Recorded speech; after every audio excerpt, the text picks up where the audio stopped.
Oh yeah. Let's see if it's this time. Let's see if the internet works. So yeah, I'll just go live for about 15 minutes, and let's see if anyone pops up, and then I'll yeah, let's see what happens, shall we?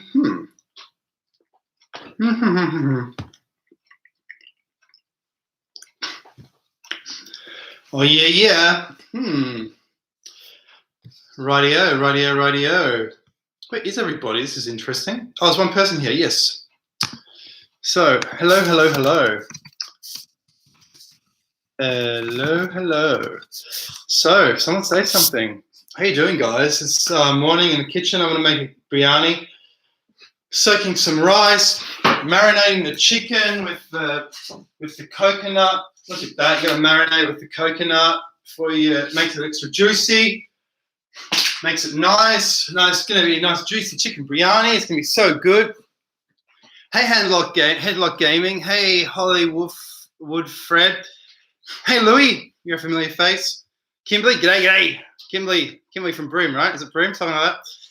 Jaguar Pause. Hey, man in Hades. Hey, Headlocked. Oh, thank you very much, Headlocked. It's very much appreciated. I love all you guys for watching and for appreciating the videos. So that's really cool. Yeah. Yeah, it is delicious. Yeah. Hey, Fruit Loop. Yeah, I love you too. Back at you. Jaguar Pause. What's your thought on the origin of COVID? Ooh, that's a bit of a tricky word there. Hope YouTube don't block me first. Honestly, so there's an 87. Okay. Well, there's an 87-year-old bloke who was in France. Have you read about this? A professor who said this is done in a lab, right? But I don't know if I'm even allowed. Am I allowed to say that things are made in a lab? Am I allowed to say that on YouTube? I don't think I am. So I better shut up about it. But yeah, I don't know. But I think there's definitely been some human interference. Like, don't you? I mean, that's obvious. Yeah. You love the clock series, Vibrations from Mirror. Thank you so much, Vibrations from Mirror. You have a very intriguing Alice in Wonderland type name there.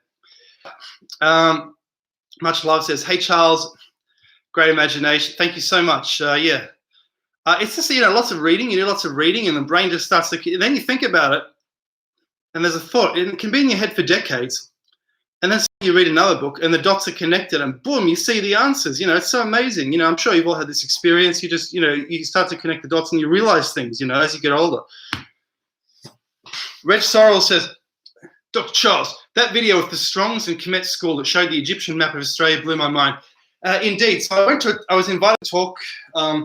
A fan of this channel, he paid for my ticket and he invited me to a talk. They were in Melbourne last year, and I got to hear from them, and it blew my mind. They were saying this is one of the 3 rings of Atlantis. He pulled it out. He said this is worth billions and billions of dollars, and I felt like grabbing that race and running out of there, But obviously that didn't happen. But he said I'll never show it again. I'm going to hide this one away. It's been lab assayed. It's been found to be orichalcum. And it was found by a bulldozer driver in Australia at a mine or something, I think in northern Australia. So, yeah. And a friend of mine's he's got some theories as well about that. Yeah, about Australia being related to Atlantis. But anyway. So, Chara says, love your Irish history. Thank you, Chara. Bob O'Connor, keep up. Love the channel. Thank you so much, Bob. Yeah. Rutger, Ruhia, Sturm, haha, yoink. Hello. Hatchet says, how you doing today? Hope you're doing well. Love your ideas and content. Keep it up. Thanks so much, Hatchet. What else? Fire Marshal says, I'm back with a new profile picture. Nice. Any update to Smurf it? I don't know. I can't see it. Any update on the Mental Hotep Moai video? Oh, yeah. Are you the one that suggested that video? Not particularly, except when I made the totem pole video, I said that obviously these Easter Island statues are actually totem poles because if you look at them, they're like I got them in the I got the totem poles in the other room. So the totem poles are these fellows. So these are related to the Moai. Have similar long faces, jutting out chins, and these are from Bali. So the Moai are a stone version of basically totem poles, which means there must have been wooden totem poles in Easter Island, at Stonehenge. Everywhere there were wooden totem poles which have rotted, and the only ones we have are Shiga idol from the swamp, basically. Yeah, that's interesting. Huh. Yeah, right. Okay. What else? So Bob says, keep it up, love your channel. Much love says, love the videos where you analyze Google Earth pics of the mounds and henges around England. Yeah, it's amazing, isn't it? England has a rich history. I mean, even under Windsor Castle, where the Queen lives, there is it's an amazing burial mound. We're going to see a lot more. A lot more coming up. Stonehenge and Avebury are aligned on a north-south axis, which juts. It's not quite north-south, but it's an axis that runs north-south to a city in Scotland that I forget. And this cleaves England in half up to the Scottish border. And I thought, wow, that's very interesting, because it said in ancient times they measured out England and they divided it into quadrants. So that means they did this back in the Stonehenge time, about 2500 BC. They knew the whole geography of England. And you can't really know the whole geography of England unless you have some kind of air travel. So there's something funny going on. Whenever there's something funny going on, there's an opportunity for a discovery. Yeah. That's right, says smile, smile, smile. Hatchet says, how you doing today? Yeah, I'm doing great. Hope you're doing good too, as always. Talk Jakarta Pyramid. I don't know nothing about the Jakarta Pyramid. Oh, actually, I think I know the one you're talking about. It's a very nice mine-looking pyramid. And it looks like it's in the jungle. But if you zoom into that pyramid, it's surrounded by the city. There's 200 million people in Indonesia.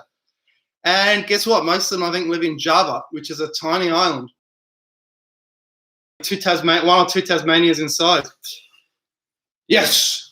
Kimberly says, what about hunting Northern Australia for me? Sure, I'd love to do that one day. Yeah, why not? Let's have a look around. Just don't put me on it. Just protect me from the snakes. We'll beat a stick around. That's what I always do when we're in the bush. Beat a stick around. Keep those snakes away. Yeah, maybe. Yeah, that's a good idea. We can do that soon. Vibrations from Mira says, yeah, language on them, maybe. A good video. Oh, yes, thank you. Yes, on the totem pole, indeed. Yeah. Oh, yeah. Totem pole and double videos are very good. But Chronia Utopia says, remember, Newgrange is 400 years older than the pyramids. So the ancient Egyptians follow the ancient Irish religion of the solar boat.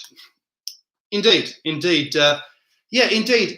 Ancient Ireland and ancient Egypt are very much the same. And wasn't there a study recently saying ancient Irish people are actually, they're very much related to Middle Easterners, which is very fascinating, actually. And if you look into if you look at ancient Ireland, you see they had a mountain religion going on, just like they had in the Middle East. The tombs on top of the mounds. You see, it's different to the rest of Europe. You don't so much see that. Lethal Outdoors, nice to see you. Charles, please, mate, you need to investigate all strange, natural-looking concrete mortar that surrounds many beaches around the world, and they say it's natural. So I saw some of this, what you're talking about, on Phillip Island. And it's regularly, it looks like regular blocks with mortar in between. And the geology explanation is, I forget what the geology explanation is, but they say these are two different types of rock. Basically, it's a kind of mudstone, sandstone, beach rock. It's called beach rock, and it has a concrete-like composition. It acts like concrete. It acts like Roman concrete. And actually, now that I think of it, that's how the Romans probably came up with their concrete. They might have reversed engineered beach rock to see how to make concrete. That's interesting. Yeah. So Kimberly says, I think they must have flown in the past. I think so too.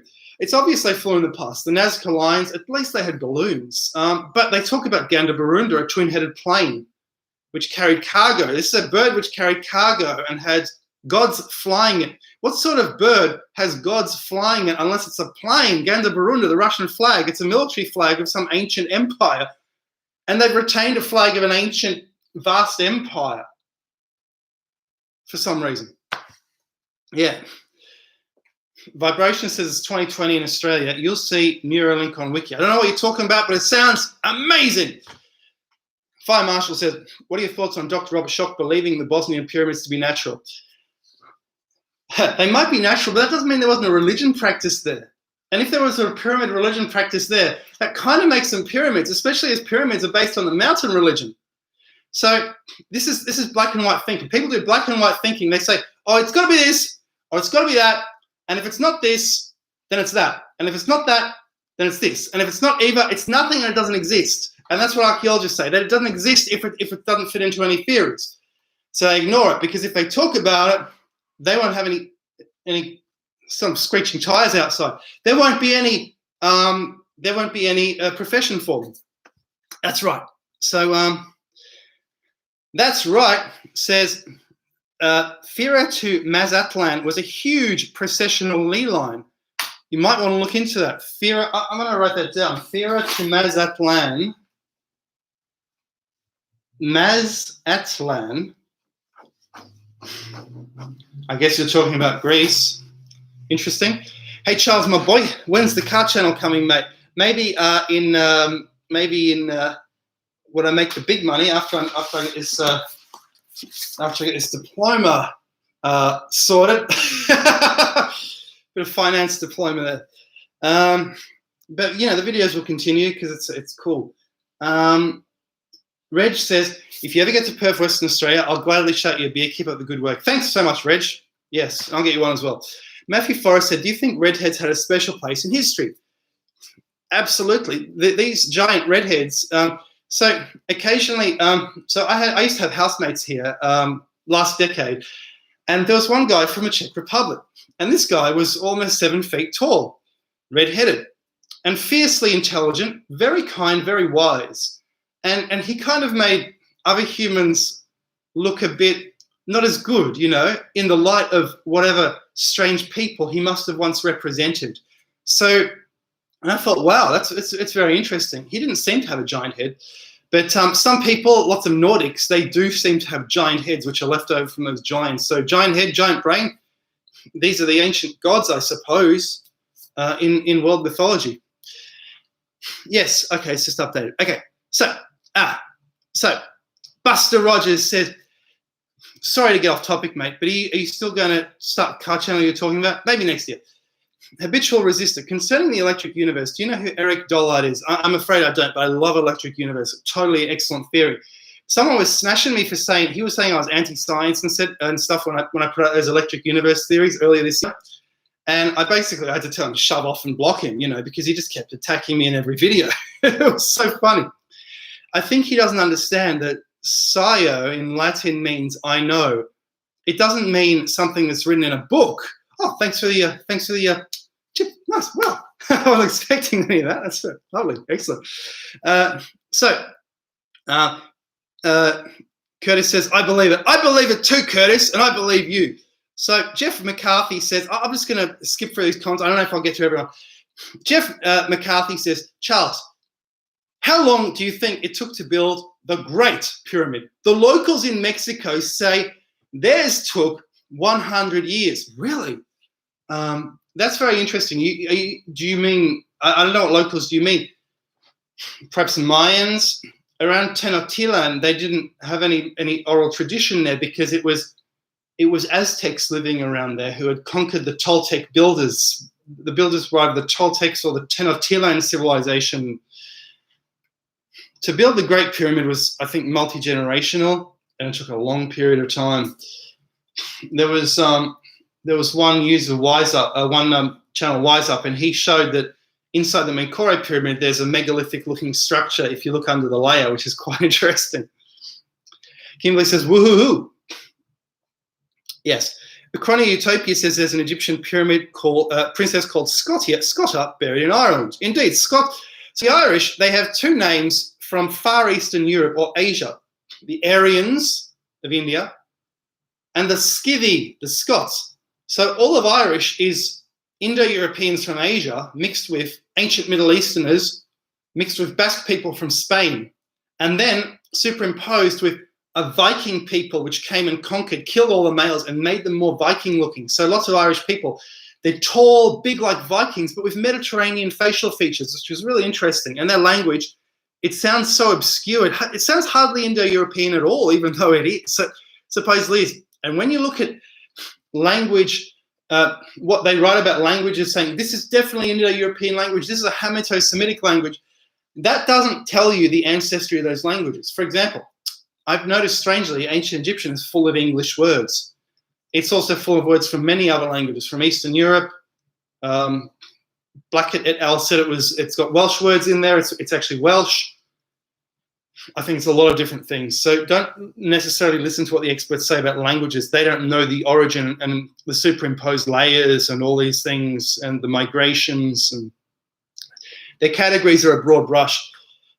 Thomas says, Charles, have you read that AI could help translate the written language of ancient civilizations? AI can do a lot. I haven't read that, but there's a chronicler called Matthew Paris. And a few years ago at a conference in Leeds, Matthew Paris, I mentioned him in the last video. He drew a procession from that happened in the Dark Ages of people carrying an Ark of the Covenant in England. This Ark of the Covenant was the Shrine of St. Alban. And they were carrying it to St. Albans, or from the shrine to a church or to a pyramid-like structure and back again. On top of Glastonbury Tor, according to medieval tradition, there were 2 pyramids. They're gone. There were pyramids.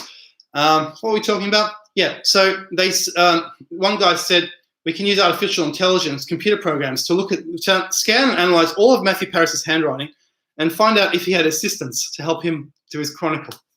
Fascinating. I don't have an update on that research, but probably they were saying tentatively he had 6 assistants to help him in the writing because one guy can't write that much. So, Much Love says, your connection between the pre-Incan and ancient Egyptian polygonal megaliths is important. Also, the practice of important religious sites being recycled and built on top of each other. Thank you so much. It's not my discovery that. It was discovered by, I don't know his name because he's not big on YouTube. I think he has an Italian name. And if you see his images comparing the Inca and the Egyptian. And once I used his images and he contacted me in a fury, he was so angry and he said, I need to redo the video citing him and stuff. I was already reusing his images, so it was technically a citation showing his theories, but yeah, whatever. So I had to put a little thing over the top and but whatever. But yeah, that's right. It's so true, especially when you look at, there must have been a worldwide map.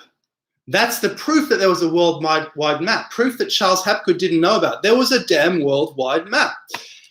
But, okay, so Ramses had red hair. Okay. Okay, so Captain Trips. Hey, Captain Trips. The people in Galilee had trouble pronouncing the language properly and spoke it more like Irish people speak. I think you're right. Danny Staten. Hey, Danny. Long-time viewer. Check out my new channel, the Daily Dan blog from K. You will find it very interesting. Cool. Jeff Blake says the Aztec couple. Hollywood Fred says mud flood theory, true, false, or maybe. Maybe. I think there was a mud flood in Melbourne. Here in this city, there was the Yarwood flood. And okay, the reason for this is not the fact that there are mud flood buildings surviving, but the fact there are no buildings prior to, say, 1850, except on the high ground. The city was founded in 1835. Why is there nothing between 1835 and 1850? There are no buildings. So that's the evidence we should be looking for. Not necessarily that there are buried buildings, because why would those buildings still be standing after a catastrophe, right? So we should be looking at the absence, right? Yeah. So Zappa says, woohoo. Yes. Danny says, way to go. Hype says, hey, Chucky. Hey, Hype. Yeah, okay. So, oh, yeah. Yeah, thanks, Bogus. Nice. Matthew Forrest says, I think if you think the redheads may have been gods, might be worth a vid. Matthew says, all my research seems to point there. Hatchett says, have you read Mystery of the Cathedrals written by fabled Fulcanelli? I have not read that. Sounds interesting. Oh, I think I know what you mean. He was dowsing in the cathedrals and he said there was energy above where the spire was, and this relates to the last video. I know what you're talking about, yeah. I've been unable to get that book. I think every time I looked at it a few years ago, it was a little too expensive for me. Yeah. Goya says, you're so right, Doc. It's all connected. Much love. Thank you so much, Goya. Bad Chisel says, you look happy, Chuck. Great to see it. I am happy. I was actually a bit ill earlier this year for a while, but with something funny. But yeah, that seems to be gone. So yeah, I'm all right. Yes, much love. Your connection between the pre-Incan and ancient Egyptian polygonal megaliths is important. Also, the practice of important religious sites being recycled and built on top of each other. Yeah. Oh, yeah, yeah. Yes, indeed. Yes. Oh, yeah, yeah. Oh, Kimberly says, I'll protect you from crocs and biting critters. They are attracted to me. So you'll be safe if you move quicker than me. You will survive. Sounds good. Matthew says, seeing lots of strange ties with redheads in Egypt, Peru, the Nephilim, etc. Okay, so Will says, can you really feel energy at some of these sites? Have you been reading my Pyramids book? So you can feel energy at the sites. You can absolutely feel energy. What you have to do, you have to get into the trance. You get into the trance, but be careful. When you get into the trance, you might stay there forever. You know that? Check out on YouTube the video Picnic at Hanging Rock, filmed in Melbourne at Hanging Rock. The girls get hypnotized by the rock and they stay there forever. The whole of Western Victoria is volcanic landscape, magnetic fields spiraling underneath the ground. They'll hypnotize you. Once at Ballarat Lake, I sort of put myself in the trance and I felt like staying there forever. And my bro started getting a little bit worried. But yeah, you can feel energy. So for example, Stonehenge feels like it's a Jack in the Box energy. It feels like something's about to spring a trap on you and jump out. Maybe that's why they thought the Joker God or the cosmic God was living underneath. Interesting. Cork says bobs or butts. Bit of both, maybe the latter. Hollywood Fred said, what about Grand Tartaria? Was it really a grand civilization? I made a video about Tartaria. There must have always been a grand Asian civilization. But firstly, the name is wrong. The Tatars were a vicious slave-driving race. They weren't doing high technology. China was doing high technology, though. Maybe. But I don't like that theory because it's not found in any ancient manuscript except on old maps. It's a theory that modern people have suggested, and then they've contaminated that theory by associating with telegraph poles, which they say are Tesla electricity, and they're not. They're telegraph poles. They really are. If you look into them, they're telegraph poles. And then they say, oh, the people are walking around. Where are the people? The people are all gone. So there must have been a catastrophe, which then explains why the Tartaria is gone. And this becomes the worst theory ever. If when the people start adding the Tesla and all the other things to it, it's not a very good theory. But maybe, who really knows? Who really knows? Ryan Birch says, love your channel. Keep up the great content. Thank you so much, Ryan. Much appreciated indeed. Jeff says, why do the Toltecs seem to be such a mystery?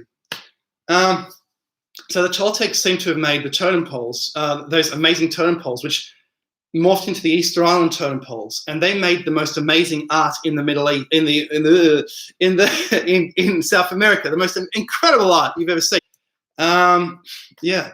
Thomas Dorsey says, please post your questions in the live chat, and Charles will try and answer them all. Thank you, Thomas. Hey, you're the mod. Are you the mod from last time? I don't know. Paul Salier says, thanks for making unconventional history fun and attractive. Thank you so much, Paul. I wish I was still on top of the YouTube like I used to be. It used to be I could make a video a week and it would have 20,000 views. Now, even if you make them every day, they're only going to push the videos from Smithsonian. Look up Pyramid. You're going to see Smithsonian, BBC. I mean, are you kidding me? These guys don't know anything. At least put Brian Forster up there. If you're going to put someone up, he's all right. He's okay. Matthew Forrest, do you believe the ethnicity of Egypt changed or morphed? Oh, absolutely. So Egypt has always been in between black and white. Always. It seems to have had a European goddess religion. Horus, the falcon god of the sky. Horus. Thor, the god of the sky. But they've also had black people from Africa there always. For example, the first dynasty seems to have been, the pre-dynasty seems to have been Germanic. The first dynasty seems to have been the same people who built pyramids across the Atlantic. The second dynasty seems to have been African. The third dynasty seems to have been Chinese. The fourth dynasty seems to have been Chinese/Indo-European. And it goes on. There were Nubian dynasties in the Old Kingdom. Snefru, who apparently built 3 pyramids, but we think they renovated. He probably renovated them. I think he did the flat casing stones on the outside in order to change it from a step pyramid into a flat grass type pyramid that they had in the Indo-European world. just a grass mound like you find in China. And they wanted to flatten them out. They didn't like those steps. Yeah. And Snefru, it says in that he took lots of slaves from Nubia. So it was like, I guess, antediluvian South, in the past in Egypt. That was the culture for a while. And also there were black dynasties. Look at Mentuhotep. There's Africans on my channel, and they often get very offended. I say, there's a lot of Indo-European civilization in Europe. They get highly offended. They say, no, they're ancestors, man. But so you do look at Mentuhotep. Yeah, a bit of African there. You look at, and of course the Nubian dynasties. We know, yeah, that's known. Yeah, bit of everyone. Okay, Jeff Blake says, the lag. Yeah. Okay, yeah, sorry, I'm talking too much. I need to answer questions. Okay, Bogus Height says, question, do you think that Robert Shepard, thanks for the tip, is onto something when he discusses the tribe of Dan being the progenitors of various antiquated societies? Yeah, I haven't seen that video. He must be talking about the Danans of Ireland, the Donavans of pre-India, who later became the bad guys when the Hindus took over, the Dardanelles Straits of Dardanus, where the Trojans and Romans came from. The Romans are basically come from ancient Turkey. They're basically the Hittite feudal culture, slave owning. They invented feudalism. Feudalism comes from ancient Turkey, and they went over to Rome and they started slave driving and whipping and property and slaves and wealth and glory and and republic. Republic also might be an Eastern tradition as well. Maybe. It could be from somewhere in Asia. The tribes needed to have a flexible system in order to survive, and republic might have had survival benefits for a flexible tribe. You look at the Lugi. I mentioned this in a Slav video. In Polish means Ludzi, people. The people. We the people. Yeah. Lethal Outdoors says, LMAO, Italians are so defensive. What you talking about, man? Are they? I don't know. Jeff Blake says, Moon priesthood. Jeff McCarthy says, why do people not believe Africans were in ancient South America? Africans can't sail ships. Okay, here's the thing. The really wide noses on the Olmec statues are also on Filipinos. And if you look at the Olmec culture, if you look at many of the things, it's essentially Chinese culture. So we could be looking at a connection with ancient China in the Olmecs. The Mayan characters as well. The Olmecs had Mayan character. They had ancient Chinese, a variation on ancient Chinese numerical characters as well. Fascinating. Okay, Lethal Outdoors. Beach rock is man-made. It has a big, smaller, located strategically. Fire Marshal, what do you believe on top of the Great Pyramid? On top of the Great Pyramid, a conductor. Maybe a lightning conductor, because wouldn't it be cool to see the lightning hit the pyramid? It's on a hill next to Cairo.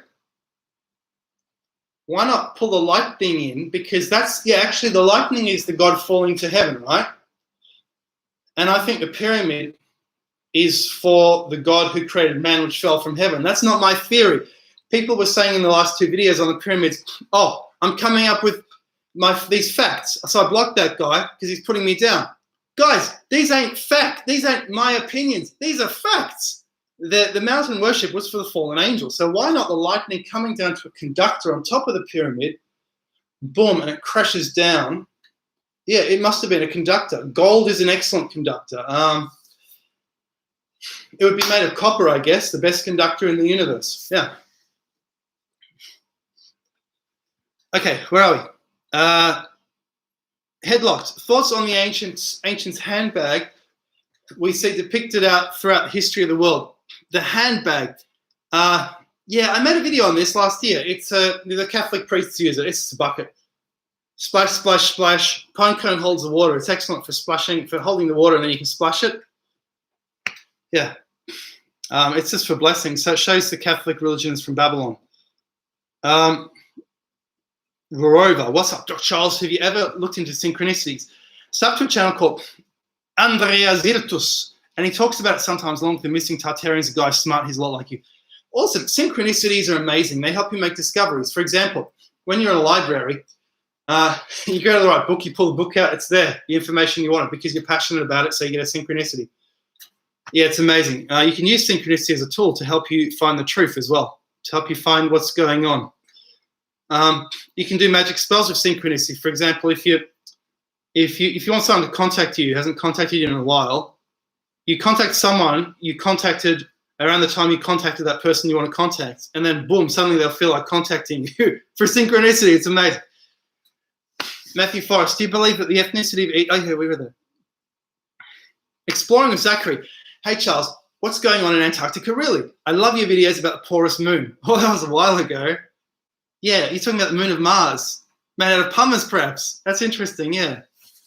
Yeah. What's going on in Antarctica, really? I don't know what's going on in Antarctica, but I'm not very impressed with Antarctica because the Earth's been there for a very long time. A very, very long time. And it was cold. It's not a place you want to live. So why look to Antarctica for a civilization? I've never really understood this. Oh, yeah, they say it's pole shift. Pole shift, it used to be up there. It went down here. Pole shift. Pole flip. Maybe. But there's a lot more conservative theories on the pole flip. Hapgood's theory was a lot more conservative than that. And he calculated based on where the mammoths lived and died, where the poles used to be. Yeah, okay, so, right, there must be a huge lag. Oh yeah, it's really updated. Thank you so much, Headlock Gaming. Wow, loving the content. Cheers, thanks so much, cheers.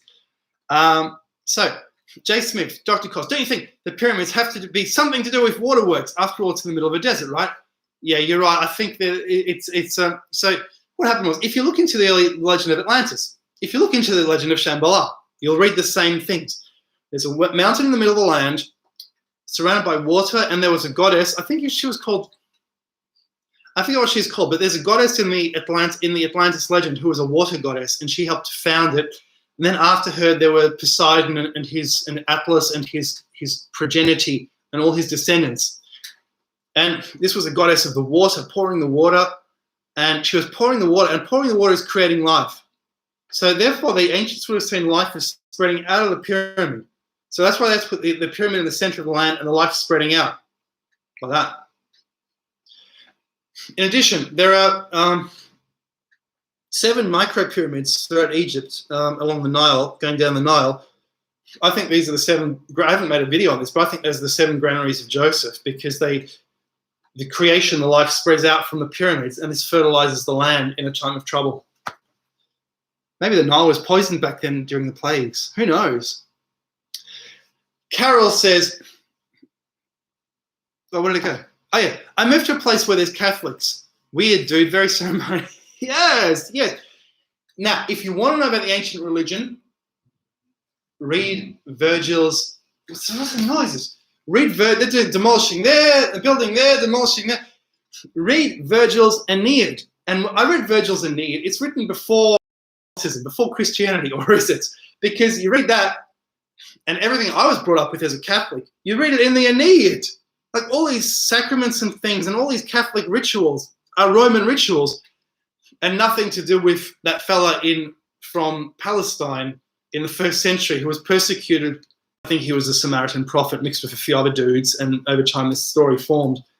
And that Catholic religion is the ancient European religion. It's very similar to the ancient Egyptian religion, which is why I think the Romans had Egyptian temples in their city as well, because the religion was so similar. Yeah. Hatchet says, I was just thinking about the gold cap to the pyramid the other night. Did the energy release up, or was it probably, I reckon, conductor from lightning? I know that other bloke, what's his name? That famous bloke with the drill holes and all that in the rock and the high-speed ancient drills. He said it's beaming energy upward for a satellite. Look, he needs to build a scale model before he writes books like that. Build a scale model and prove it. Prove the energy is going up. Show that it works. You know, Why is he coming up with these theories without any proof of this that it can work? You know, it's got to be proven first. Yeah. Yeah. Ever heard of interferometry? Jeff, are you the guy who told me the Great Pyramid is interferometer? Because someone told me this a few years ago. And so I made several videos about it, saying it's an interferometer. Someone told me, and I showed, yes, it can be an interferometer. Yeah. Thanks for your wonderful videos. Thanks, Jay Smith. I don't know the name of that goddess. No, it's not that. It's written in Plato, the name of the goddess, but I forget the name. Captain's Trip says, North Africa and Levant were not desert. Even in Roman times, Egypt was the breadbasket of Rome, and Levant was extremely fertile. Yes, indeed. Levant was the kings of the Mediterranean, that's for sure. Oh, thanks, Glenn. Cheers. Nice. Underground tunnel systems, how significant? Okay, Glenn. So, very much. I have a book on Agartha. I forget what it's called, but Agartha is in the title. It's sort of paperback size. And this bloke was saying he's been into tunnels in England. And once he went into a tunnel and he heard a deep thrumming sound and he had to run out of there because it scared the hell out of him. He had to run out of this tunnel. It was consuming him somehow. He felt like he was in danger. It was terrible. It was deadly. And he had to get the hell out of there. And he wrote books about he wrote all these tunnels across Asia. And it got me thinking, hang on a sec. These could be ancient rooms, ancient halls, ancient roads from the previous civilization. Because who the heck builds tunnels when you can walk on the surface? It must be from an ancient civilization, so maybe. But I don't know if anyone's even been in these tunnels with a video camera. Like they're mostly things that are talked about in pubs, you know, like, oh, there's a tunnel out there, you know, because they're trying to scare, they've got a naive friend they always drag along to have someone to pick on. So they're always trying to, you know, do a bit of BSing with this guy, you know. So, you know, if someone's got a video of one of these tunnels, that would be awesome, you know. But they've really been written about, and the locations are kind of known, but not the exact locations of how to get in. And some people go missing in these tunnels. Did you see on Facebook, there's a graph, missing people in America on one side of the chart, on one side of the page. And on the other side of the page, tunnels and ancient caves in America, and they match up. Really weird. A lot of people caving. I changed my name, says, Charles, get back on the road. Maybe in Australia, it's not much to do worldwide at the moment, is there? I mean, damn. But the lockdown here is ending. Like, there's only been 2 cases here in Victoria, which are community transmission in the last day. So it's ending. Soon you can travel around the whole country. But yeah, who knows? I think the sun will kill this off, though, because you see, the Southern Hemisphere didn't have, when you guys had this, we didn't have this. 98 people have died in Australia. They were all nursing home cases. It's been a non-event here.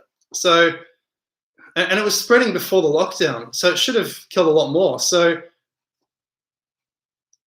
I reckon the sun really wipes it out.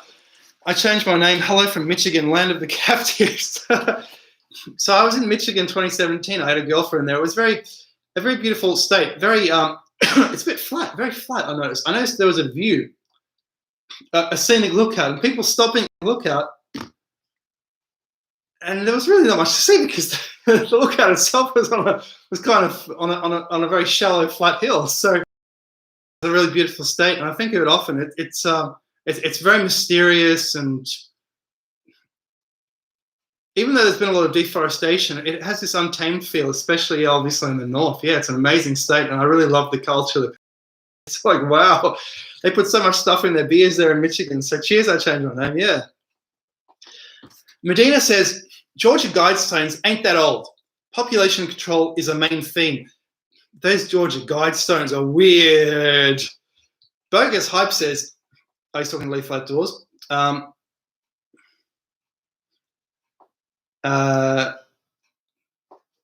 name is Nobody, sometimes everybody, says, very interesting. The sacraments of Catholic Church.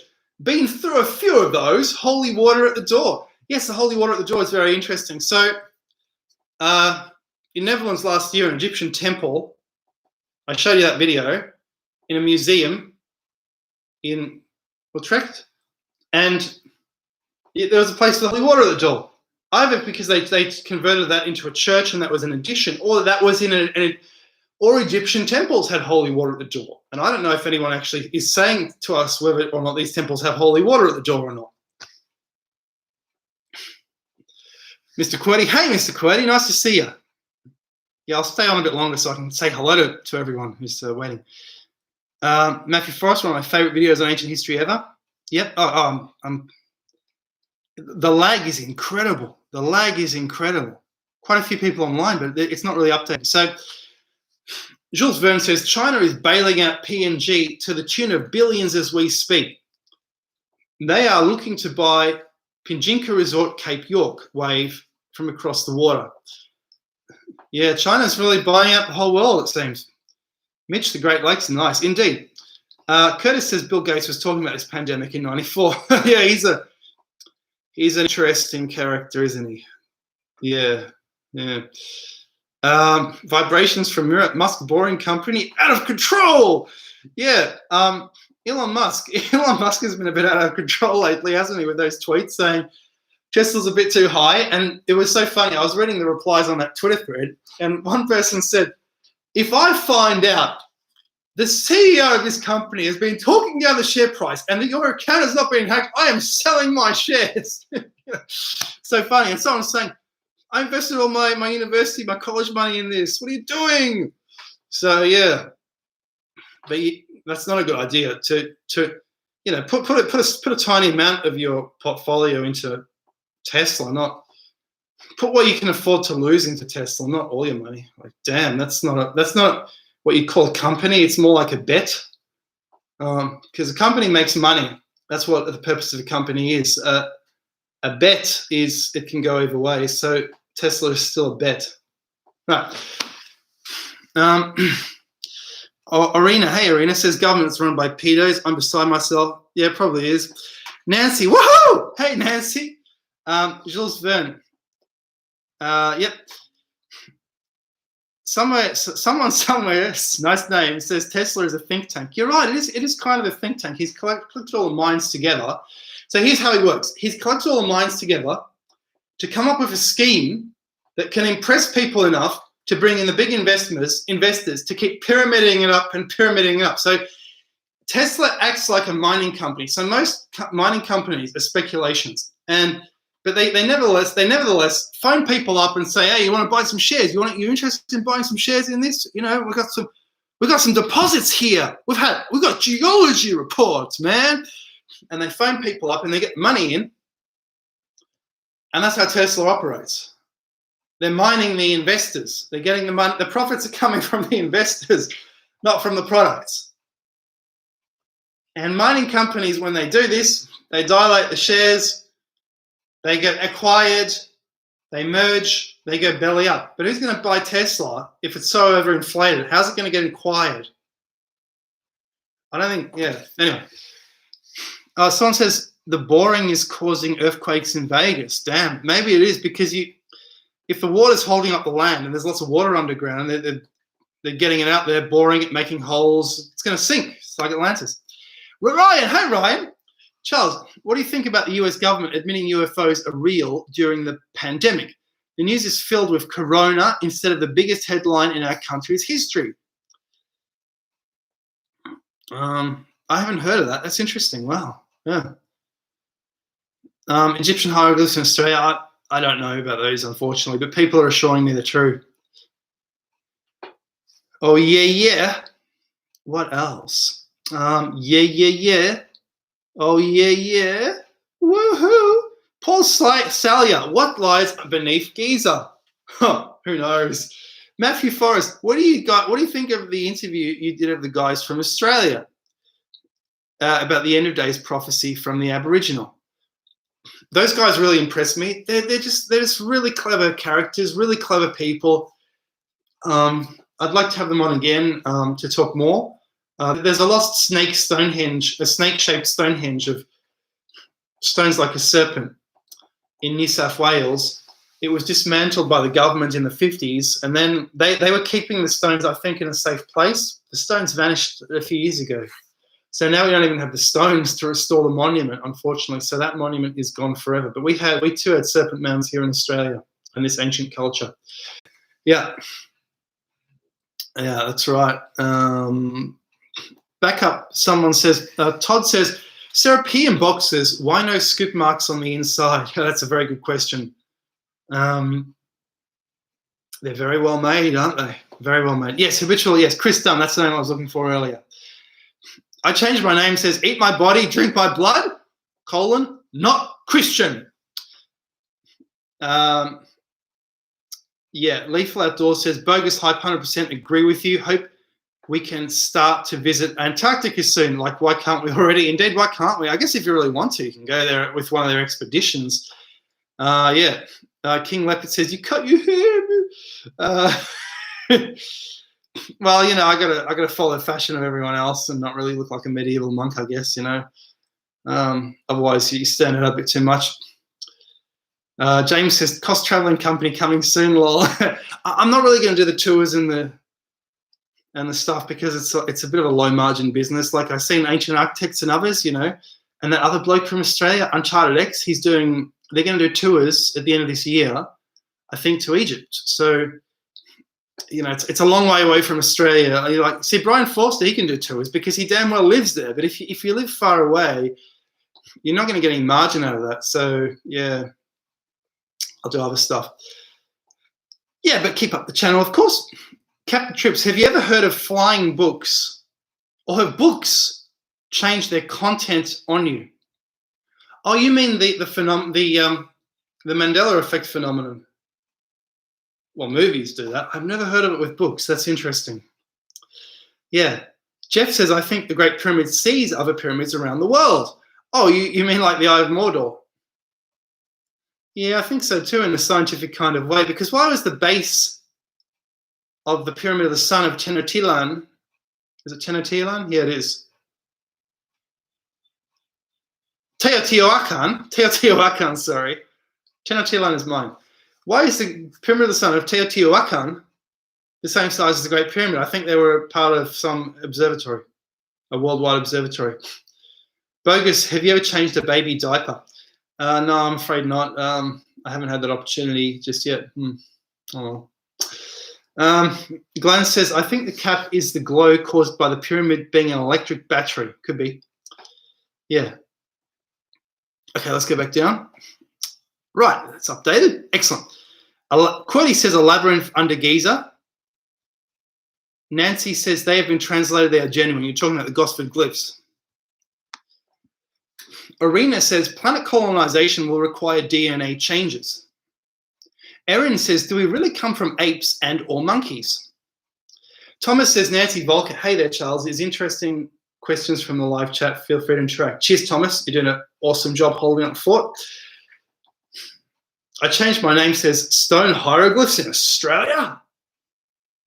Todd says, the one place we cannot excavate at Giza is the Islamic cemetery. What's under there? Indeed, that's interesting. I didn't know that. Probably quite a lot. I tell you what, tens of thousands of years of stuff is under there. Vibrations from Mirror says, Neuralink wants to send our children to Mars. We'll clone them into a nanocomp with Craig's Venta Cynthia cell. That's very fascinating indeed. Arena says the continents used to be one landmass. They all knew each other. Egypt is much older than they are saying. Lethal Outdoors says, haha, yeah, Oz government doesn't give two craps about the environment. Someone's paying them, mate. Paul Salyer says, this is beautiful world, but we do not know our real history. Somewhere someone says, lol. John says, all bets are off now. He says, what are we talking about today? Bogus says to Lethal Outdoors, they claim environmentally to preserve the last untouched wilderness, which sounds legit on the surface, but this is the government we're talking about. Indeed. Very interesting, very interesting. Fire Marshal says, have you ever seen that old video, that guy showing on Google Maps that there is a blue pyramid on Easter Island? I've never heard of it, but it's very interesting. Why wouldn't there be pyramids there? They're everywhere else. Pyramids are worldwide. Yeah. I changed my name, says Bill Gates laughing at economic devastation. Recent video. Damn. Oh, we better not mention him too much. Well, the tech will shut me down. Yeah. Okay. What else? What else? Yeah. Todd says thumbs up. Thumbs up, Todd. Thomas says Charles Cost videos have 12,958,000 views. Yeah. Thank you, and thank you so much, people, for watching them. Yeah, it's only going up at like 40,000 a month. It used to go up like 250,000, 300,000 a month back in the day when it was a little bit less, a bit easier. Any thoughts on eagle versus serpent? Eagle, serpent are part of a lost tradition of the Garden of Eden. It's seen on the Mexican flag, the eagle, serpent, the cactus, which is the tree of life, their tree of life, the agave. That eagle would have been the two birds, the one bird which came back from the tree of life bearing the branch to Noah, because that was the only mountain on the world. It must have been the highest mountain on the world. So it was the tree of life on that mountain. Or it was the phoenix who comes back every 500 years and it sends its child. Its child then goes to a temple in Egypt or something like that.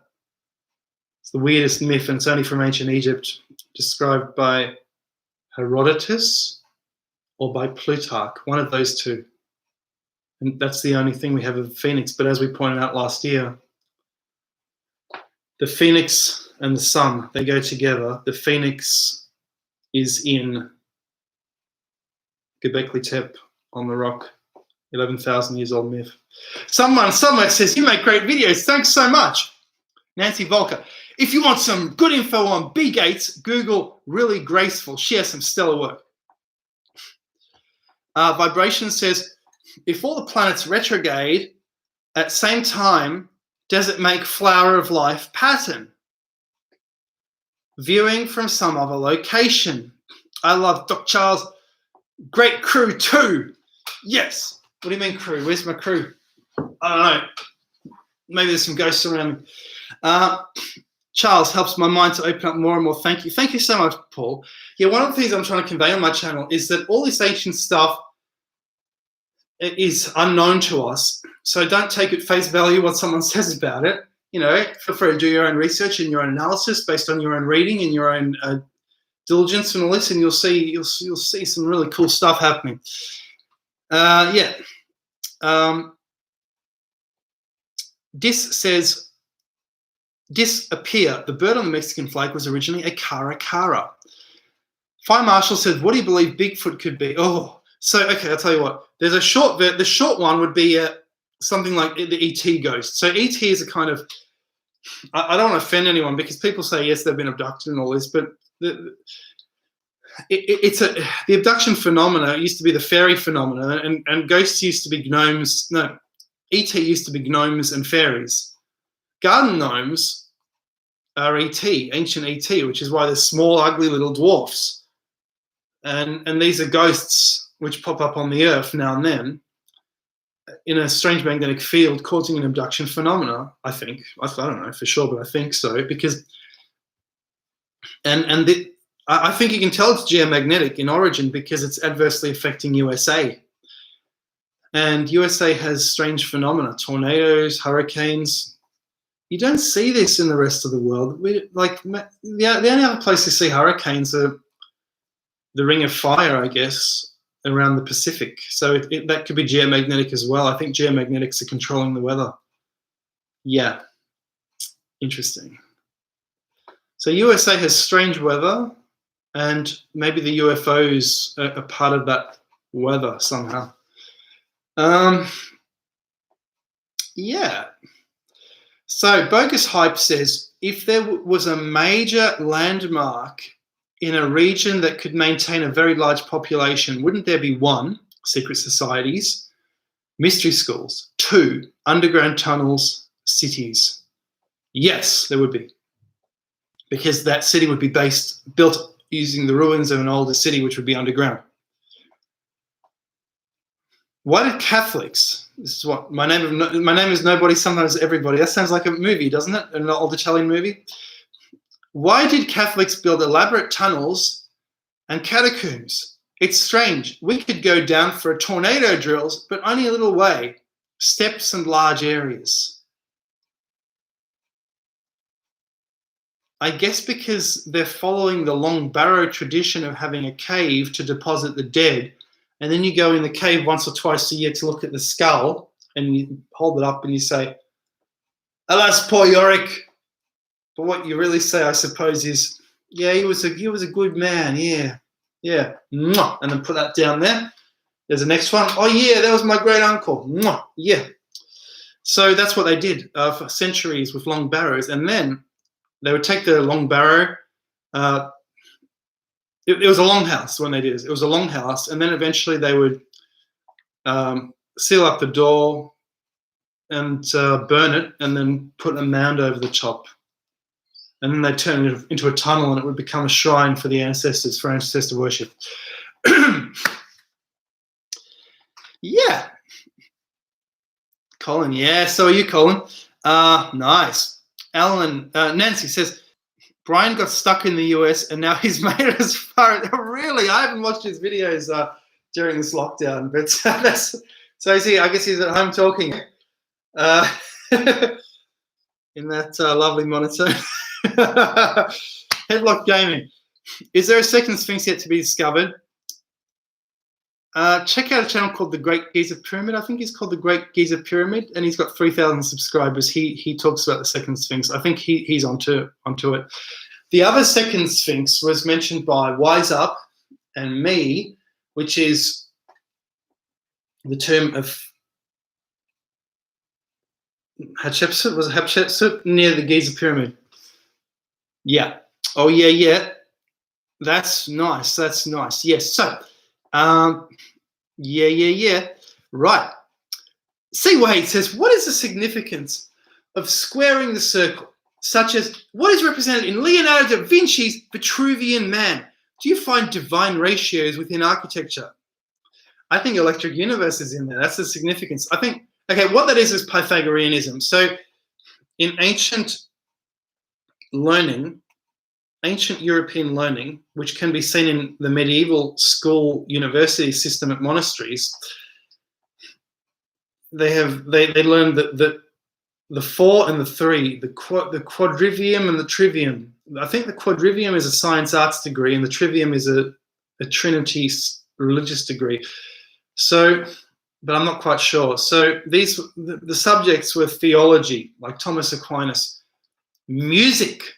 That's Pythagoreanism. The reason you learn music is the harmonies of the world, the ratios of the world. You see the ratios everywhere. As soon as you know what octaves are, you start to see octaves everywhere, in your hand, in the lines, everywhere. And they saw this as music, and therefore God as a musician. So I think you start to look at people like Hieronymus Bosch, Bach. They knew a little bit more about this subject. And so they were trying to express their views of creation and nature in terms of music. Although I don't really... Bach sounds a bit demonic to me. So I don't think he was doing it totally for musical reasons, but he was trying to express what a monster the earth was, what a monster creation was. Yeah. Monster, it's, monster. In Latin, it means monstro. I think it means I see or I create. I monstro. So what that means is... it's become a bad word. It wasn't a bad word in Latin. It's become a bad word in English. Anyway, Hatchet, old school alchemy plays a big part in everything. It really does. I'm building an alchemy lab over there in my garage and getting actually alchemy type distillation equipment to do some cool stuff. Should be a lot of fun. I want to do some funny experiments and see what happens. Jace Ventura gives Chucks a thumb up. And a thumb up back at ya, Jace. Yeah. Medina says sound creates thorn. Curtis says, I'm so dumb. No, you're not. Don't say that. What are you saying that? Colino says, yeah. Oh, yeah. So what else? Konkawa's, yes, Konkawa's pyramid. Excellent. Ancient architects So Ancient Architects gave me a nice piece of praise the other day. He said he's watched every one of my videos, like, or almost every one, like, yes. So he talks a lot about Kinkawas. Yeah, so check that out. Steve Danube says Plasma Universe. Yes. Oh, Thomas, you're so kind to me, because he says, please like the live show and subscribe to the most informative ancient history channel on YouTube. Thank you. Thank you so much, Thomas. Yeah. Oh, yeah. Bogus says, well, that's astute, thanks. Thoughts on the face on Mars? The face on Mars. There's some people still working on the face on Mars. It's quite interesting. Like, there's a colleague in America, and I've made videos about his moon theories, and he's done some amazing work on Mars as well. Oh, thank you. He's done some amazing work as well on that. Books in that room, I can get it now, but yeah, I don't know. It's weird. So Fire Marshal says, have you noticed the face on Mars looks like the Easter Island Moai? I've never noticed that. Are the eyes open or closed? Because if the eyes are closed, that's very totem pole like. They always have like narrow closed eyes, like a death mask on the totem poles. Colin O says, hey Charles, I've seen you've traveled quite a bit. What's been one of your favorite places to visit? And what place is on your bucket list? I haven't traveled much compared to almost every Australian girl who seems to be traveling instead of having babies. But yeah, maybe England, because England is the land of mist and mystery and ghosts and haunting and Stonehenge and old haunted castles. And although England doesn't have many castles compared to the continent, if you want castles, you go to something like Germany or France. They had 100,000 aristocrats in each country, and England only had a few aristocrats. So you see a knight's castle, a ruined knight's castle now and then of the Middle Ages, or you'll see an earl's castle, which is much bigger but much rarer. Yeah, maybe, I guess England. England is the best place. It's just nicest. I don't know. Hatchet says, I always believed planets were pulled to the sun. The heat / Coll effect. Then someone pointed out Pluto, or Planet X, was being pulled away since the reduction of the sun's heat. I didn't know that. That's very interesting. Wow. Jace Ventura says, howdy, Charles. Howdy, Jace. Yeah. Nancy says, Bigfoots are half human and the other half unknown DNA is human on the maternal side. Yeah, there's that element to Bigfoots as well. So what I was saying earlier was,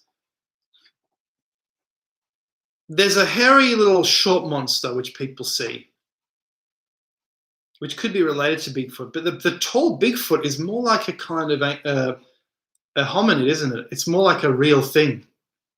So there's an abduction element to the Bigfoot, an alien element, but there's also the hominid element for sure, especially if we're looking at lost valleys in Tibet, lost valleys in the Himalayas where a variation on the Bigfoot was seen. Isn't that so? Yeah.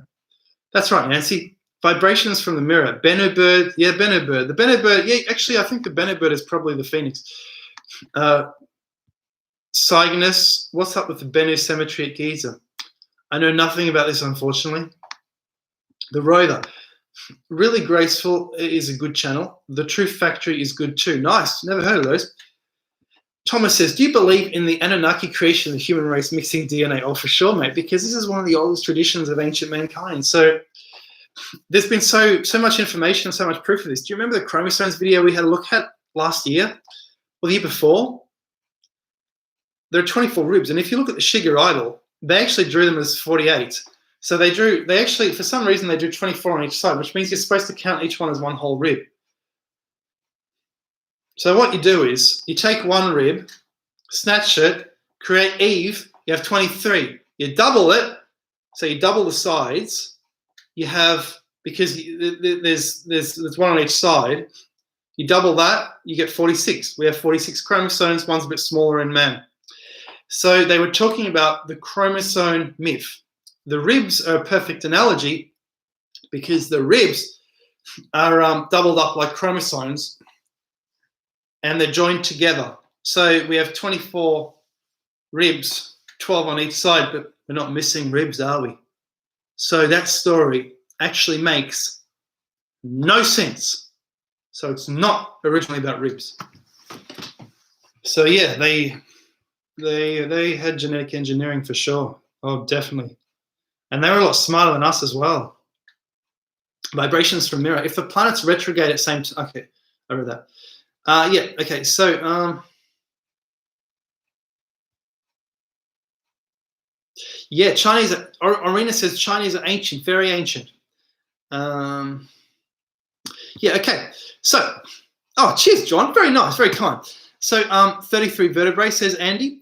Yeah, John Harkins says, thank you for spot. Thank you also, Thomas. Thank you, John.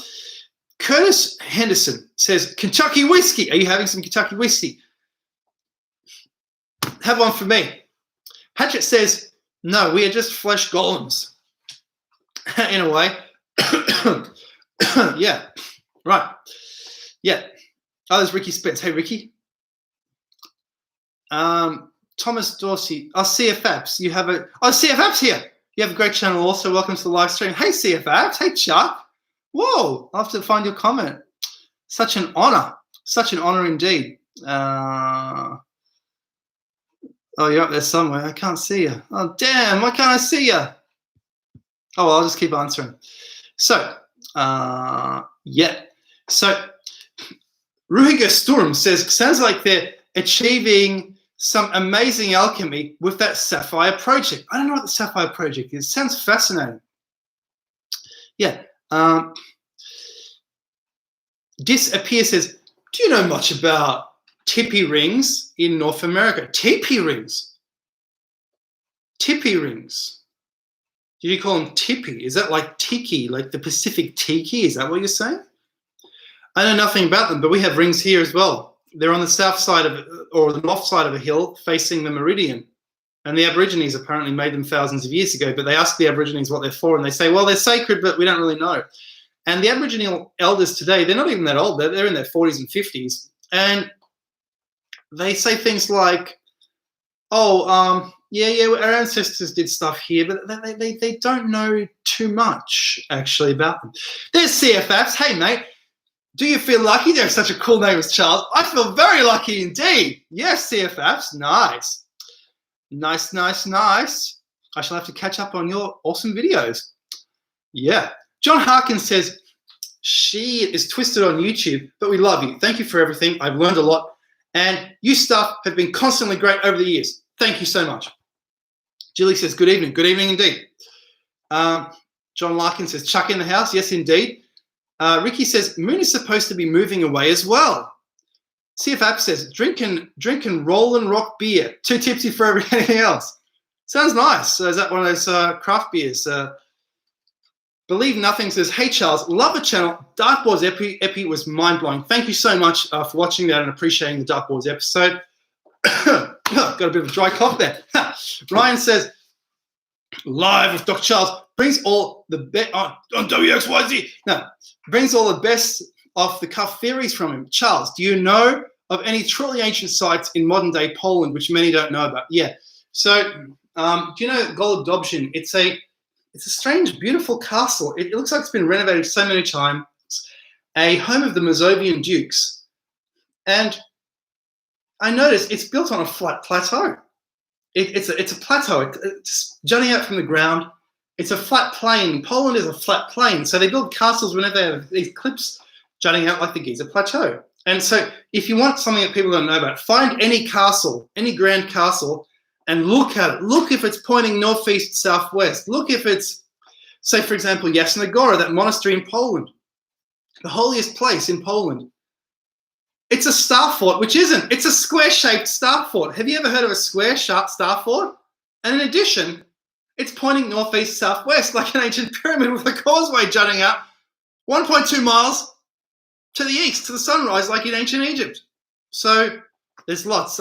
Just, check out the Google Maps and just there's millions of sites because we've got millions of years of history.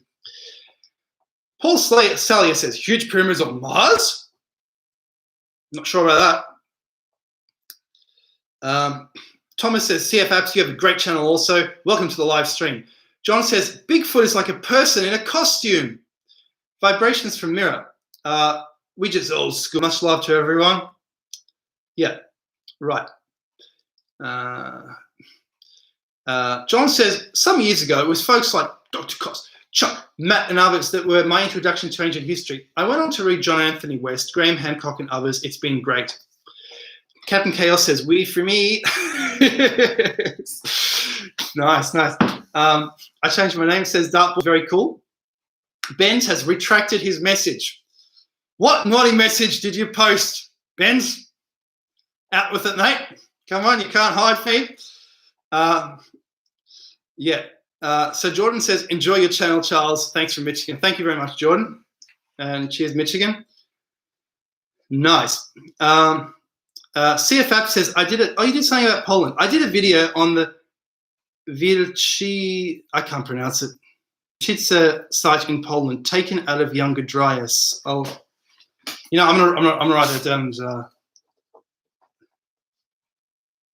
Wilczyce site in Poland. I don't know that. So are you talking about the Wieleczka mines near Krakow? There are ancient mines, and they look like the mines of Moria. If you go down there, it's the most amazing thing you've ever seen. It's like Lord of the Rings down there. It's they carved everything out of salt. It's very amazing.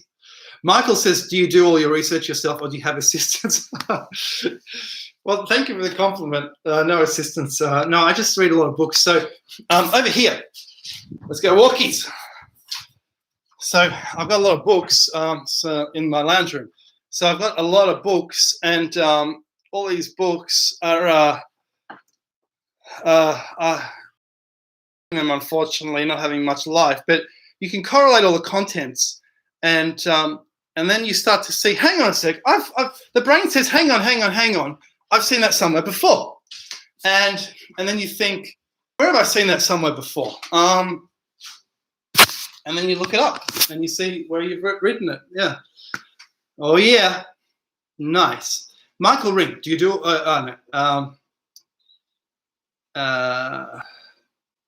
The Rover, have you heard any theories about the lost tribes of Israel being in America or USA? Something I heard those Tartaria hunters suggest. Not particularly, no, except they used to think ancient British tribes who were Israelite tribes were living, like Welsh tribes were living in US, yes, for sure. And, okay, so what happened was, that you probably know this, that there were people in ancient, the first settlers, the Plymouth people, when they went to USA, they said, some of them were classically educated, and they said, these Indians are speaking something that sounds like ancient Greek. What the hell language are they speaking? And so they were impressed. They were amazed. Brendan says, thanks for all the great videos, Charles. And there were lots of these Indians there. And I even read in this book, I read this great book. It's called 1497 or something. It's bloody hell is it? Oh, there it is. 1491. This guy says what happened was the reason Elizabethan England weren't too keen on settling America in a great hurry were that America was overpopulated. So that whole eastern coast of America was full of people. And for some reason, there was some catastrophe and they died out. And they always say, oh, it was the diseases that were brought over. But if there was transatlantic contact with the Templars and other people and for thousands of years, and the Phoenicians and the same building techniques for thousands of years, how could that possibly be the case? Surely there was some other catastrophe, maybe ice sheets, maybe an ice catastrophe, maybe something like that. Yeah. Oh. Yeah. Right. Oh, yeah. So, Zachary says the Rickett structure. I hate the Rickett structure because it's the worst theory. I think you agree with me, Chuck. It's just the worst Atlantis theory. I acknowledge people love it. You know, I don't want to offend anyone, but it should be down under the sea, not up on the land. But yeah, for sure, something's going on with ancient architecture. Rob Gunn, I'm from Nottingham. Your Robin Hood paper was interesting, pal. What Robin Hood paper? I haven't written a Robin Hood paper, but you can look up. You can read my PhD if you want, all about the historical Robin Hood. Just look at it on the Monash University database, and you can see who the historical Robin Hood was and the whole story. But I haven't published a paper on it, no. Sam says, Robert Shepherd is great. Probably one of my favorites on YouTube. It's too bad so many of his videos get removed. Really? They get removed? Wow, interesting. Yeah, I wish I had the time to do videos like him, but I just... It's so much work, you know. It's like I do it like Chuck does it, you know. Just read it. It's easier. It's so easy, and you're done. Rob Gunn says, "CK, you do have some good talks, bro. Watched your stuff down to that great big bottle table you have in your garage. Thank you." Ryan Strozeski, thanks a lot for answering almost every comment, despite them not being super chats. CF Apps, thank you. I've watched a huge backlog of videos from your channel, but must have missed that one. Monaku says, CF, I found your video and watch it later. John says, thoughts on old star forts like Fort Jefferson, west of Key West in Florida, US. Look, if it's northeast, southwest facing, if it's solstice facing, just get out the astronomy software, have a check it out. Just get out your StarView. It's called SunCalc. And then put that into the helium program, and you can see the astronomy lines and the solstices and all this, and you'll be able to see if there's an old pyramid there. Yeah. Oh, yeah, yeah. Monaku says, I've been to Fort Jefferson. Nice place if you're a fish. Why are you saying the ancient fish god Uane lived there, perhaps? Did he create man from this location? Huh. Rob Gunn says, redhead giants. Oh, Vibrations from Mirror says, can we date the causeways by the sunrise during the builder's reign? Hatchet, good stuff. Plant alchemy, still on loan, lots to learn here on Earth. Yeah, alchemy's cool. Can we date it from the sunrise during the builder's reign? I suppose you could, but only if you knew when the date was supposed to fall and when it falls now. If the dates change based on their calendar, just look at the holy dates on the ancient Egyptian calendar and compare it to today's calendar and see if there's a difference. And that would be a way to date it. But the fact the dates are similar, as we've shown, the dates of the causeways are very similar, shows that those causeways are kind of recent and they're not that old, maybe just thousands of years old and not more. But the pyramids could be older, for sure. Oh, yeah, yeah. Right. So what else do we have here? Charles, are you familiar with the anthropological work done by Robert Shepard? Yeah, he's okay. Oh, my Mac is running out of. No, it's not. I'm plugging it in. Oh, just in time. Anthropological work by Robert Shepard. Yeah, so he's done some okay stuff. Yeah, he's a right fellow. Yeah, for sure, mate. Oh yeah. Okay, what else do we have here? So. Yeah. Oh yeah. CFAPs, thanks for the comments. I'm no different than anyone else, just learning. I just blab about it. Yes, the CFAPs, like, he just does it as a hobby. He doesn't have any ads up. He just, yeah, you're doing it just as a hobby because he loves to do it. It's just the love of it, which is the best kind of researcher there is. Because then the passion's working, so you find things. The rover says, I can't remember exactly what the evidence for this was, but they have some wild theories. They go on a lot about star forts, and I've not figured out what their angle is on those. Yeah. Oh, thanks, Ryan. Nice. Yes.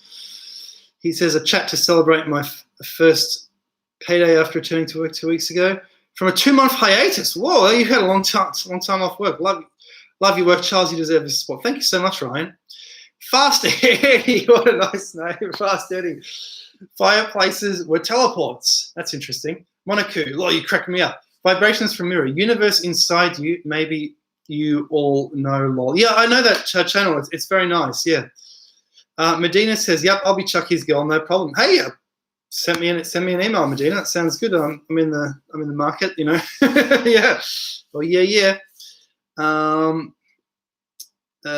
Cosmic Apple says, what about Tartaria? Yes, Tartaria could have been, should have been, would have been, maybe yes, maybe not. But as I said, it's so they mix it with Tesla, and they show telegraph poles, and they say it's electricity, and it's not electricity, it's telegraph poles. Like, what are they doing, you know? They're discrediting their own theory. They should be enhancing, not discrediting it, you know? Yeah. So Rob Gunn says, do you think the medieval European conquest of the Americas was a cleansing of a population and continent that didn't fit with European religious philosophy? Yeah, I guess, you know, they had the manifest destiny view. It's their right to take over America because God's making it so easy. So we have a right to do this. So the author of The Wizard of Oz, I can't remember his name, he said, we've wronged them, there's in Indians so many times that the only thing left to do is wipe them out. Yeah, so yeah, that was a view back then, I guess. I don't think it's a view anymore, though. That's for sure. Yeah. So, what else? Paula says, thanks for all the knowledge and wisdom. I was wondering if you have an opinion on the Akashic records, if there is a connection with the electric universe. Yeah, because do you notice that ghosts, the phenomenon of recording ghosts, a Roman legion walking into a wall in England, walking into a wall, and it retains the information of Roman times. You see those Roman soldiers stacked up together, and they're marching, and they don't see you. You see a bit of them. You see a bit of that information. And either it's a dream or it's a vision or something, but it's something the universe has given you. So the brain has interfaced with your surroundings somehow. So this is the whole thing that physicists have never researched and will never research, because information has never been physics. But physicists are trying to tell us how the universe works without this information component, which is a bit weird in a way. Isn't that weird? They're trying to say how the universe works. So you always had like Professor Hawking going up there and saying, oh, it must have been like this. It must have been like that. We've just discovered, do you see that what they're saying? We've just discovered that there's actually another universe running backwards. They haven't discovered anything. They've done this with a pen and paper. They've plugged a few variables into a formula, which may or may not be true. Yeah. Oh, Jules Verne says, I was in the train tunnels in North Wales. Interesting. I saw this in the train tunnels in North Wales. Their legs were 1.5 feet under the ground. Oh, you saw the Roman legions. Wow. That's quite rare. That's very nice. I haven't deafened anyone just now. The rover. I'm all about the Thunderbolts project and love the symbols of an alien sky, Doc. Really makes you rethink things. Medina says, like an energy imprint of sorts. Ryan says, well, more of a forced lockdown, not hiatus. But character limits made me phrase it differently. I wonder if the ancients would have reacted the same way to the human malware we're plagued with right now. Fast Eddie says, Bruce Lipton, Fractal Biology, Part 3. Paul Salyer says, how did the tent-dwelling Mongols conquer most of the world? Yeah, good question, isn't it? Horse archers are the way to go. You just fire arrows until the enemy is all dead and running away, and then you mow them down. And that's the best tactic there is. Just movement, attack from a distance, flexibility, and no one can compete with that, I guess. Yeah. You're saying something funny, Jules. What are you saying? I worked as a trolley dolly, well, a mannequin, and rode with the driver sometimes. Trolley dolly. Oh, trolley, you mean like a truck or something, right? Yeah. Ryan says, thanks also to everyone for the positivity about working again. Yeah, it's a good idea. Yeah, good on you as well. Yeah. Paula says, thank you for answering my question. Much love. Back at you. Captain Tripp says, the devs made horse archers way overpowered. That's how the Huns did it. Who are the devs? That's interesting. Monaco, and that's right, the Huns are Mongols. And the Hungarians are apparently from, they're the most east of the Russians. They're around the Ural Mountains, and they followed in the footsteps of the Mongols a few centuries later. But there must have been many Mongol empires. Attila, the Hun, was a huge Mongol empire. They show, okay, here's the thing, right? They show Attila's empire, and they show a map of Europe. That fellow must have been ruling the whole of damn Asia and China as well. They don't show that. In their maps, this is the black and white thinking that humans do. It's here or it's there, it's this or it's that, it's nothing else. Hatchett says Fulcoli spoke about this in his book, and how's building hold energy in stories. Oh, he did, Fulcani. I'll have to check that out. Yes, buildings hold energy. Yes. Thank you, John. Very nice. He says the fact that Robin Hood was a real historical character is fascinating. What are the most fascinating facts you learned in your research? Okay, I'll talk about that. You want to hear about Robin Hood? Okay, so here's what we uncovered. So I'll tell you. Why should I tell you? You know, I haven't published any paper on it. So Robin Hood. So okay, I'll tell you the story. So King John is a very bad man. 1215 AD. Okay, you've heard about Magna Carta, but you don't know why. No one knows why. I'll tell you why. He gave England to the Pope in 1213, 2 years before Magna Carta. So in 1215, the nobles are saying, what the hell have you done? We no longer have a country. You're no longer a king. The Pope owns England. You're not a king anymore. And so there's a war against King John. King John says, I'll teach these nobles to fight against me. He goes to his French pals, and he owns land in France. He gets an army. He hires an army. He goes to England. He brings new French nobles to replace the English nobles, starts burning the lands and trying to kill them all. There's a huge war. Then he drops dead. He has a fever. He falls in the river. He's trying to dive after his treasure, which has fallen in the river. He catches a fever. Some say, Shakespeare said, a monk poisoned him. King John was this is a very interesting legend. King John was very suspicious. He said, you eat it first. And the monk said, in order to kill John, he ate it. He tried not to die. King John ate it. They both died. The end of King John. His son, Henry III, inherited England. England owned by the Pope. Italians are flooding over from Rome. They're saying, this land is mine now. This land here, very nice. Nice house. Mine now. The nobles are saying, oh, it's happening again. What are these foreigners taking over for? One of them is called Robert. Robert of Thwing, a village on the Yorkshire coast. He was a knight. He had a knight's castle. And he attacked these nobles. He got Richard de Burgh, Hubert de Burgh, son of the guy who sung, distant ancestor of the guy who sung Lady in Red. Hubert de Burgh was Prime Minister of England, back in the day known as the Chief Justice of England. And Hubert de Burgh said, well, I hate these people as much as you do, Robert. They've stolen your land. What are you going to do? I'll give you documents sealed by the King Henry III, which say you're allowed to do whatever the hell you want. So he went around England, stealing from all these Italian nobles living in England who were occupying the lands of the English nobles, taking the grain out of the granaries, because there seems to have been a famine as well, and he gave it away to people, or he sold it. And then it says, according to the chronicler Matthew Paris, he threw the coins to the poor from all these sales. And I found later Robin Hood ballads saying Robin was running stalls and stuff, selling stuff for really cheap. So this legend of Robert Thwing went into the Robin Hood legend of centuries later. And we're talking 1232, about 1232. Robert Thwing died in 1257, apparently, according to one source, because he's no longer mentioned. There's an ancient gravestone of Robin Hood, died in 1257. This guy's a Yorkshire guy. The original Robin Hood was from Yorkshire. Yorkshire. There's no such thing as Yorkshire, it's Yorkshire. So this guy is the original Robin Hood. 30 years after him, a guy in Sherwood Forest said, I'm Robin Hood. But he had heard about Robin Hood in his childhood, so he became the Sherwood Robin Hood, not being an earlier guy. It's like if a criminal today says, I'm Superman, I'm Batman. Robin Hood was a criminal nickname in the centuries that followed. So I showed this to my professor, all written in Latin, and he said, wow, this is like classic Robin Hood. This is amazing. And he was reading this in Latin.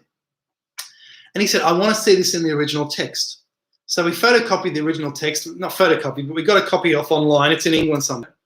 And in the margin, the monk, Matthew Paris, a nationalist chronicler who wrote about this guy, he hated the Italians. He said, he amended 20 years later. So at the end he had written, and this was a handsome young man who stole the grain of the Italians, and his men followed his every command. And isn't that nice? It sounds like a legend. Like, wow. And then he amended this. He said, and palliatum, about 20 years later. Palliatum means monk's hood. Whoop. Robin Hood. So that's the origin of the Robin Hood legend. I hope you enjoyed that. So back to the questions. Yeah. Okay. So Mr. Quirty says, what's that about Romans going into, and that's what my PhD was about, that discovery, yeah. So now you know, that's the first time I've talked about that, yeah. So one day I'll write a book about it, I was saying.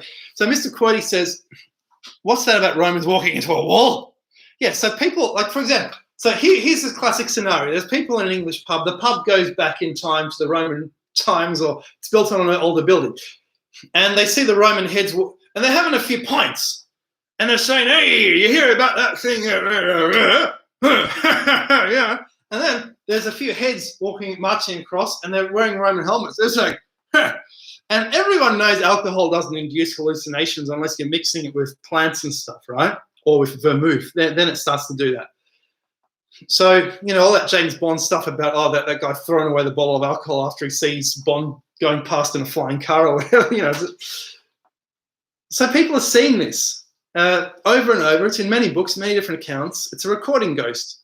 So, yeah, it's interesting. Yes. So, DT says, good luck, Charles. My time limit's up. Good night, folks. Good night. Ruiger says, are you Rutger Hauer? He was addressing the fact that someone saw phantom Roman legions. Oh, it's probably another time there, yeah? Curtis says, why is the Earth not flat? Because I can't prove it isn't. Rufus Cat! Hey, Rufus! Hi! Mr. Quirty, who saw the phantom Roman legions? I've Googled but got nothing. In books about ghosts, lots of books. You'll find it online for sure. Graham Permerkt says, hello from Kansas City. Hello. Matthew Landers says, thank you for your lovely contribution to life. You're so beautiful and eloquent. Thank you so much. Rukus Drum says, someone in chat, I believe. Jules Verne says, the only thing to fear is fear itself. Indeed. Yes, beware of that sphere. Aaron says, when it comes to religious conquest and cleansing of population, why didn't Buddhism, Indian religion, get wiped out? Did Catholicism or Christianity need to jump continents and unknown ocean? Interesting. Yeah, it's just updated. Oh, always does that. Okay, let's see what people are saying. Let's see what people are saying. Let's go up. Ben from Gulf City. What's up, Charles? Jules Verne. The only thing, yeah, okay, we read that. Let's see. Oh, yeah. Ronnie says, I wish all the sand in Egypt would disappear so we could see all that is hidden. Oh, man. Oh, you know what? There's not enough archaeologists in the world to investigate what we have there already. Imagine if it disappeared. Everything would be... Suddenly, there'd be a lot of building materials, I'll tell you. Monica, so it wouldn't last long. It'd be like Pompeii. Like, do you know Pompeii? They say it's been open for about 200 years, and they say it used to have a lot more stuff. And it's all been looted. And if you go there now, it's still amazing, but it's not as good as it was. And even Rome, you look at the Piranesi drawings of Rome a few hundred years ago, and apparently 1/3 has vanished. Remember that Piranesi video from last year? 1/3 of ancient Rome has vanished since Piranesi's time.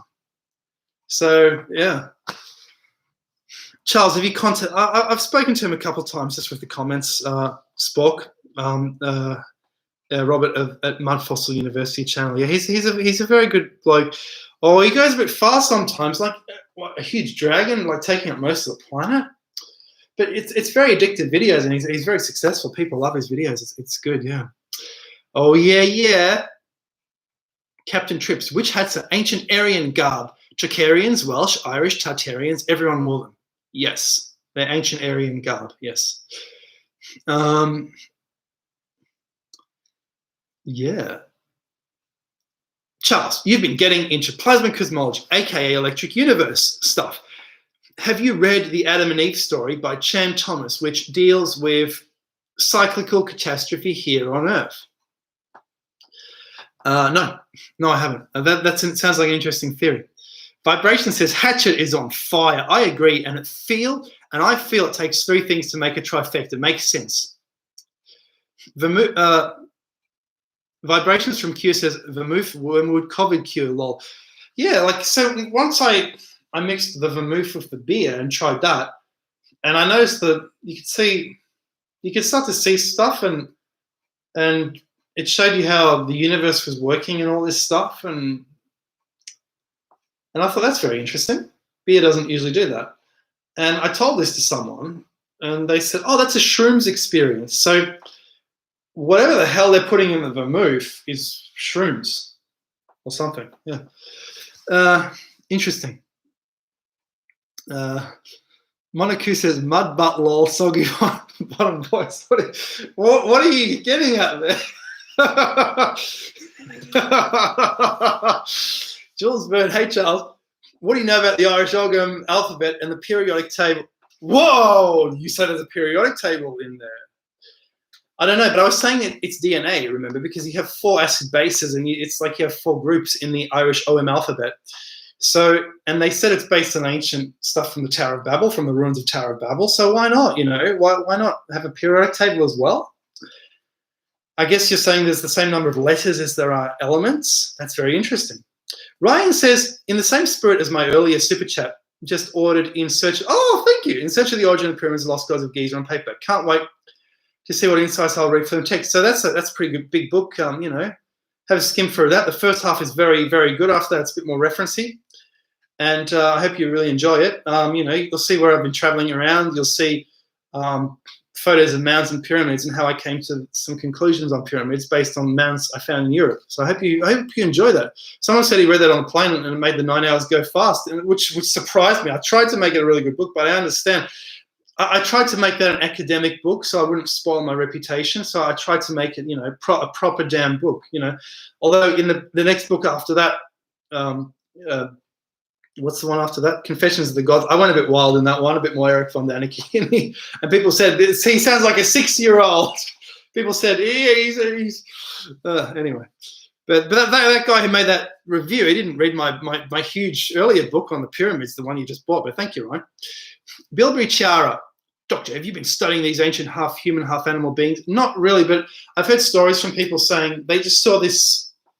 They saw this 4-foot-tall beast jump out of the ground and then disappear, and looked at them and it ran away, and it was no living creature that they'd ever seen, and it was really eerie, and it was a really eerie location, and it was while they were camping, and there were no birds, and all this UFO stuff, So these ancient abductions have been going on for a long time, and this UFO type material, and we're just seeing them as spaceships because we're in the modern age. But the 19th century people, in the late 19th century people, when they saw UFOs, it was a blimp in the sky with Chinamen inside. Or there was some nutty professor flying it with Aryan-looking people. The old blimp stories, when they didn't even have blimps in the United States at that time, and they saw blimps. And cigar-shaped objects, they assumed they were blimps. And you go back in time earlier, and they're actually what they see. Like, for example, my mum and her sister said when they were young, they saw rocking horses in the sky, and they thought that's a bit weird because their world was a childlike world with the rocking horse in it. So you see what the UFO abduction is what your current experience is. So currently the UFOs, I don't know if they're still current. I don't know what they look like today, but in the 50s they look like 50s UFOs in movies. I'm not saying they're not UFOs and they're not aliens, but why do they look like the popular culture at the moment? And another thing, when there's mystical things happening, you see birds, you see the dove. The dove is the Holy Spirit. that's a UFO in the past. It looked like a bird or a giant bird because that's what they saw. They saw a Virgin Mary in the sky. And that was their UFO in ancient times. Who knows, eh? I don't know for sure, though. Erin says Pompeii's art wall paintings have deteriorated over the years due to being exposed to weather after ash being removed. Hatchet says, it's updated. Alchemy involves, Hatchet says, alchemy involves every part of everything, mind, body, soul, planets. That's what worries me about alchemy, because I'd really love to do some alchemy in the garage, but if I have to do that, no wonder they never got it right. It's too much work. Scattercat says, big shout out from Wollongong. Love your show. What's your take on the mud flood? Hey, Wollongong, how you doing? That's New South Wales, isn't it? Yeah. Yeah. So the mud flood, I think it must have happened. So what I said earlier on in this video is a key piece of evidence we see in Melbourne is that there's no building prior to 1850, except for Governor Latrobe's house, which is in Fitzroy Gardens, which was on the Jollymont Hill. And it was on top of the hill next to a train station in the 50s. And then in the 50s, someone said, that shed is awfully old looking. And they found it's the oldest building in Victoria, maybe in Australia, like the oldest Australian building. Because it's not the oldest Australian building, but the oldest building in Melbourne, because it's from the 1830s. And it was a portable brought over from England for our first Governor Latrobe. And what happened to the buildings of the first 15 years of Melbourne? Were they all so poorly built that they demolished all of them? That doesn't make any sense. So was there a flood? And I looked up newspaper articles and I saw that the Yarra River actually did flood over. And there were floods, and it said it washed people away. And I don't know if it said that for sure, but saying from memory. But there were floods, big floods, in the early 19th century, maybe the 1830s. Yeah. So, yeah.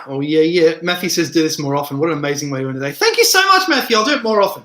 The reason I wasn't doing it is last time I did this, and it was abortive, it only put up 1 minute of it.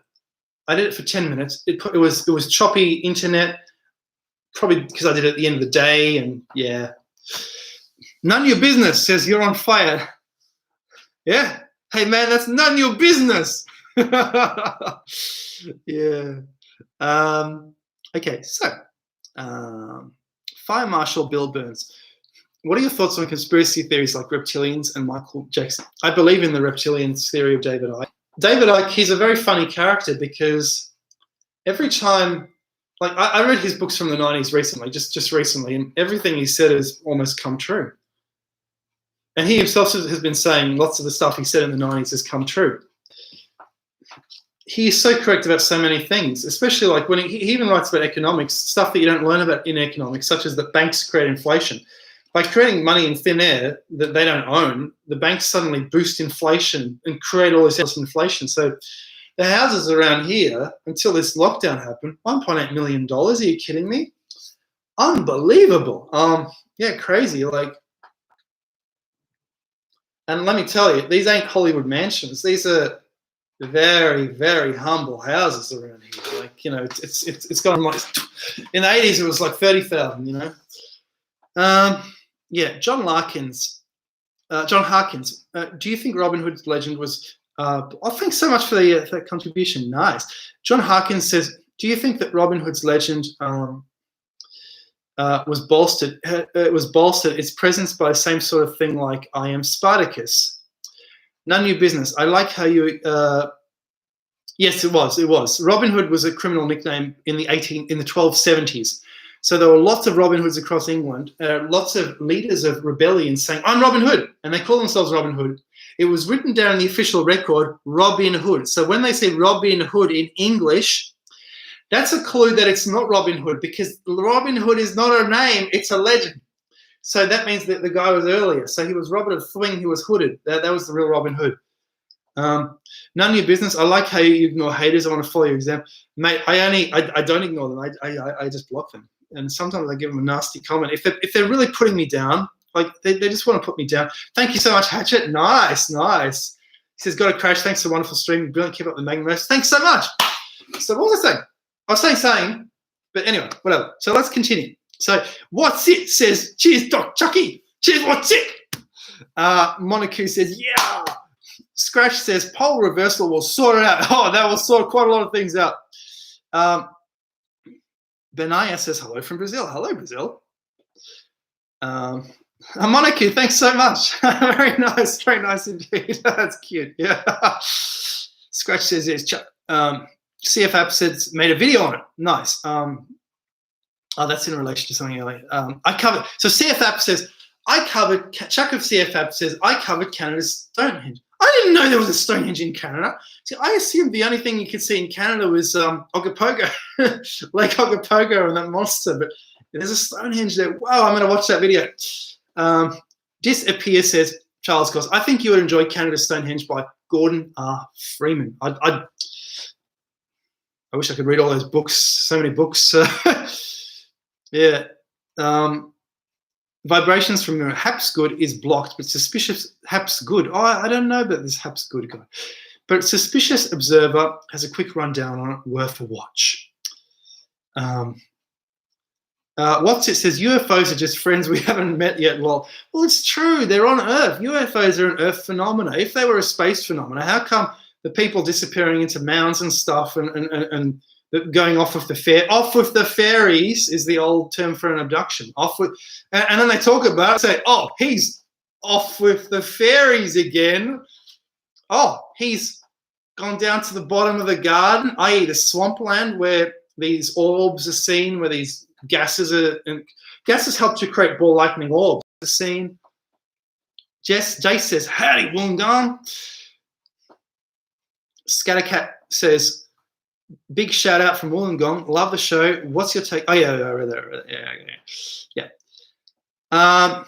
Yes. Monaco says, I can't wait to hear more about your Robin Wall. Sounds fascinating. Thanks so much. You can actually look it up if you want. It's just just go to the Monash website and just look up my name and you'll see it. You can just download the PDF. Vibrations from mirror. Okay. FM Steininger says, hello, it's Cos. Hello, sir. Disappear says, I guess he's talking to CF Apps. Bobby, hello. Oh, yeah.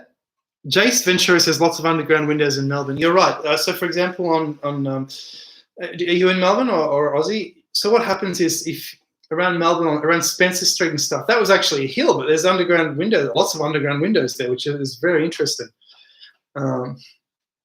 Captain DK Gaming says, I like your idea about the Earth is a crystal and stuff, or am I wrong? It's been a while. Yeah, it's a crystal because it's the crust seems to be a large basalt crystal which suddenly formed, and it formed these sharp angles, and it formed continents. So the continents are in these sharp crystalline basalt angles of hexagons.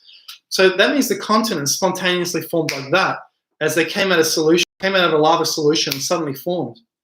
And you can see that. That's how crystals form. They can form spontaneously when you drop the pressure. They come to the surface, the pressure drops, boom, they turn into continents. So the continents formed like that, literally. Lots of Yonaguni formed like that. So something catastrophic happened. When rock looks like a crystal, that means something catastrophic suddenly happened to suddenly alter the pressure and boom. Because normally rocks don't do that, do they? And people were saying, oh, you must be wrong, Chucky, because no, there's a difference between crystals and rocks. Oh, yeah, sure, I guess crystals are more pure and stuff, and they look more like a crystal, and crystals are gems, and rocks aren't gems. And yeah, you can draw whatever demarcations you like, but I mean, at the end of the day, we're dealing with the same substances on a molecular level, aren't we? So Scratch says, Ike gave up a good career to inform others. He really did. He really did. He had an experience in '91, and he gets very offended about it as well. If people say he went off the rails, he gets offended. He says, "No, I was a guy having an experience." You know, he says wild stuff. He gets offended. I get offended too. People say I go off the rails. I get offended as well. But yeah, but yeah, he was. I think he's a very. He is one of the smartest guys in the world. Very clued in.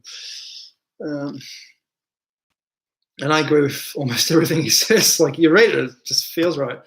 Disappear says, Canada's Stonehenge is a native medicine wheel approximately 5,000 years old.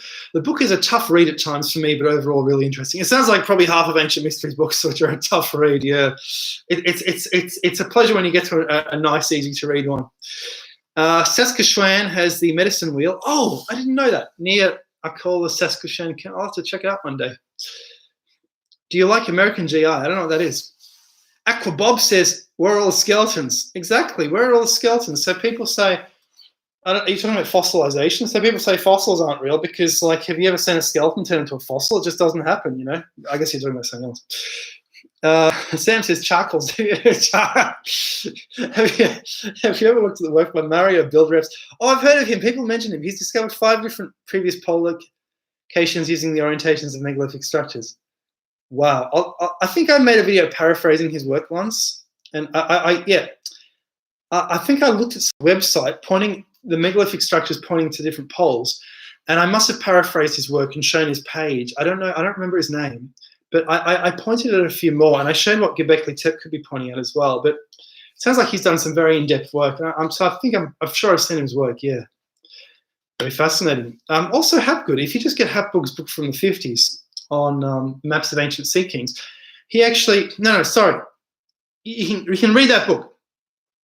The books on Earth's shifting crust and the other one on the pole flip, don't get those books. Very tough reading. But he actually calculates where the poles used to be. So he did this in the 50s. I think he says there was one around Labrador or something like that. Yeah. Yeah. Dave says, hey, I would love to talk about the 10 pyramids I found, and the live audience would help me to know someone else is watching. Go for it. You got the chat. And we'll do this another 10, 15 minutes. Shintoi not. Bigfoot UFO has KBG backers. Walking the talk means encountered. Barely have footage on that. Sounds interesting. Disappear. Charles, Canada's Stonehenge is actually called the Majorville Medicine Wheel. Well, it's a wheel because astronomy. It's very astronomical. Yeah. Matthew Landers, where can I send some appreciation mail to you? Well, thanks. I have a PO box on my website. The website is charles.cost.id.au. The PO box should be on there. Thank you so much. Wow, thank you so much for the contribution. Cheers. And I see I have a new patron as well, Man in Hades. Man in Hades. Oh, I've always seen your name. I didn't know it meant Man in Hades. Thank you. Dave says, I found the twin pyramids of Herodotus, and this live audience would help me give you the... Hey, you've been contacting me, but I was too busy to acknowledge. You found the twin pyramids of Herodotus. You go for it, mate. To give your website link, put it in the comments. Go for it, yeah. But yeah, Ancient Architects also, like Ancient Architects, he back like I think 2 years ago, he sent me a video saying, "Hey Charlie, I found this. There's pyramids of Herodotus. Look at my video." And I was like, "Yeah, whatever." I think I was a bit rude. But yeah, so thanks so much, I remember. Yeah, woo. John Larkin says, do you like American Gods, the TV series by Stars, or the book by Neil Gaiman? I haven't heard of them. I'm so sorry. Ricky says, yep, Ricky. Well, Shintoi Knot says, deluge, aka obelisk. Bobby Jones, if Khufu pyramid is a replication of Earth, second pyramid might be Venus, smaller pyramid Mercury. Maybe someone who can do math can see if the other 2 pyramids scale down. It leads to the desert. Yeah, indeed. Like, I've been thinking that. The problem is the Mercury and the Mars and the Moon don't correlate with the 3rd pyramid. Although Mercury and Venus do correlate with the 1st and 2nd pyramid, you're correct. But yeah, the thing is, what's the 3rd pyramid? It's a bit weird. But as I said, I think the 3rd pyramid could be Proxima Centauri, and the 2 stars, Alpha and Beta Centauri, are the 2 big ones, because it is 10 times smaller by volume as that star is. And I think I got that idea from Robert Temple, because Robert Temple had a similar idea, because I read the Sirius Mystery and I thought, oh, did I get that idea from him? Because he said, these are the pyramids of the Sirius star system, because Anubis is Sirius, is the dog, which is the Sphinx, the dog star Sirius in the sky, and it's a double star with a dwarf. So I think he was saying it's the Sirius star system, but no, I think it's Alpha Beta Centauri, because that would make more sense. To me, that would make more sense. Yeah, what were we talking about? Matthew, Ben's Monkey Science says, look at the South Australia and the waterholes. Yeah, so in South Australia, you're talking the Nullarbor Plains. I don't know what you're talking about, but people go cave diving there, and caves can spontaneously form, collapse into the ground, sinkholes, and people explore them. They go down a long way, then they use the aqualungs to explore in these tunnels. Is that what you're talking about? Like, I don't know what you're talking about. Scratch says Herodotus had a map showing Atlantis. Very interesting. 460 BC, interesting. Mitch says Smithsonian. Dave says, I have the GPS quarantines. No, coordinates. Nice. You just post it, mate. You post your link to your stuff. Shinto not. Crystals are the lesser part of blah, blah, blah, blah. Ricky Spence, I like him. What's it says, what's your thought on Wim Hof? Oh, Ricky's saying I like Wim Hof. So Wim Hof is, he's the ice guy, right? He dives in the ice and he comes back up again. So he's got a huge YouTube channel and he says very healthy. This is very healthy. Look, honestly, I don't think he looks any younger than his age. If he's saying it's making him healthy, keep doing it. But I don't really know much about his ideas. Oh, what's it? Thanks so much. Woo! Yeah. What's that? It says, oh yeah, Hatchet says, welcome to Wanted List for History. Oh, Mitch. Oh, thanks so much. Yes. Yeah, you can say that again. If I'm talking about Ike, Covoid, bloody hell, I better zip that thing up. YouTube police will be onto this pretty soon. They'll be like, whoa, we can't have information. Information, bad. So Disappear says, a lot of astronomy of the Majorville medicine wheel is covered in the book. It sounds like an awesome read. Oh, Sherman A. Osborne, thanks. Woo! Yeah. Mad Max Beyond Thunder, Byron, hilarious name. That was the third Mad Max movie. I thought it was a very underappreciated movie, very nice movie. And they said, oh, the critics trashed it. Life's too short to listen to critics. Okay, just enjoy the movie. So Mad Max says, have you seen any of Antarctica research by the channel Florida Marquis? McKee. Sounds like a cool ass name. I haven't seen that, unfortunately, no. Dave S says, I'm so bad at spelling. Bobby says, mate, you're gonna have to work on a communications if you want to get that theory out there. No, yeah, I'm sure you're not bad at spelling. Bobby says, Nile could be the asteroid belt, fourth pyramid that's gone. Could have been Mars. Yeah. That was a theory, I think, shared by that guy in the 90s who said the pyramids are actually the planets. They're actually mountains. And when they say mountain in ancient Egyptian, they mean planet. I forget the guy's name. He was only in his 40s when he died. He was a prolific author of ancient mysteries. The Phoenix Solution was one of his books. Yeah. Yeah. So Ricky says, who do you think the Sea People were? The Sea People. The Sea People were Sea People. These were the pre-Romans. These were they were related to the Hittites, but they were Pythagoreans living in the West. Probably also Germanics. And these people were descended also from the Giza builders, because we think Giza like architecture in those wells in Sardinia. And these Giza people were all over Europe building things. And these were the Sea People. And they were Sardinian Etruscans. It appears there was this huge ancient Sardinian Etruscan empire. And one of the things they did was those forts in Scotland, the Brochs, which means that, and these Brochs are in the outlying islands. I think they're supply depots to supply ships. They were restocked. So there were ships going up to those Brochs to stock them up with supplies. Other ships would go up to the Brochs, unload them, use the supplies to get to America. So this was the old America route. We made a video saying the Brochs are Etruscans. We also made a video saying the Scottish Brochs are very similar to the Great Zimbabwe Ruin. So the Great Zimbabwe Ruin was another Broch in Zimbabwe, which they used to store the gold and whatever, and they had a fortress there, just a much larger Broch. And this was a part of Etruria's great empire, pre-Roman Empire. And if you look up Diodorus of Sicily, he wrote that there was a guy called Saturn who had a big empire in the pre-Roman days, back in the day. So maybe they were the Sea People / Atlanteans. They had a big empire that was Atlantis, and that, or it wasn't. It may not have been Atlantis. It may have been another war which was associated with an empire in the Atlantic. Yeah. So Lapis Philosophorum. Hey, how you doing, Mr. Japanese? Asasoryu. Yes, but he's actually German. He fooled me. Egyptians in Denghug. That sounds Denghug. Are you talking a language of the Nordic place? Just appears says a lot of astronomy of the Majorville med wheels covered in the book. Oh yeah, we read that. Yeah. Thomas says, thank you. You're an awesome supporter of Dr. Cost. Thank you so much, Thomas. You're the best. Yeah. Yeah. Oh, what happened? Oh, it's.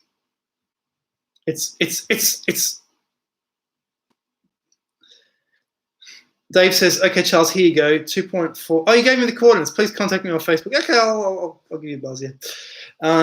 Throttle Addiction. Where did he get the hoodie? Oh, I bought this before I went to America. I got some new clothes in 2017. So I was using this in America. I was dressing I always dress very casually. Last year I was dressing a bit more formally to see what would happen, but I always dress pretty casual. But I was camping in America, so yeah. Bobby says, love your videos, dude. Yes, thank you, Bobby. Mitch says, something weird happened to Australia in the past for sure. It sure did. Dave says, I have no website, no links, just the base info. Fire Marshal Bill Burns, what are your thoughts on Men in Black phenomenon? The Men in Black is just like an astral twin sort of thing. So you see they're like two aliens you see just before you have the mainstay of the UFO abduction experience. So what I noticed is sometimes in some descriptions there's two women instead, or there's two angels appearing. So it doesn't have to be Men in Black. It's Men in Black because I don't know why, but the Men in Black, it's like a black monster almost, like one of those furry creatures. Who knows? It's weird, but it's part of it, isn't it? For sure.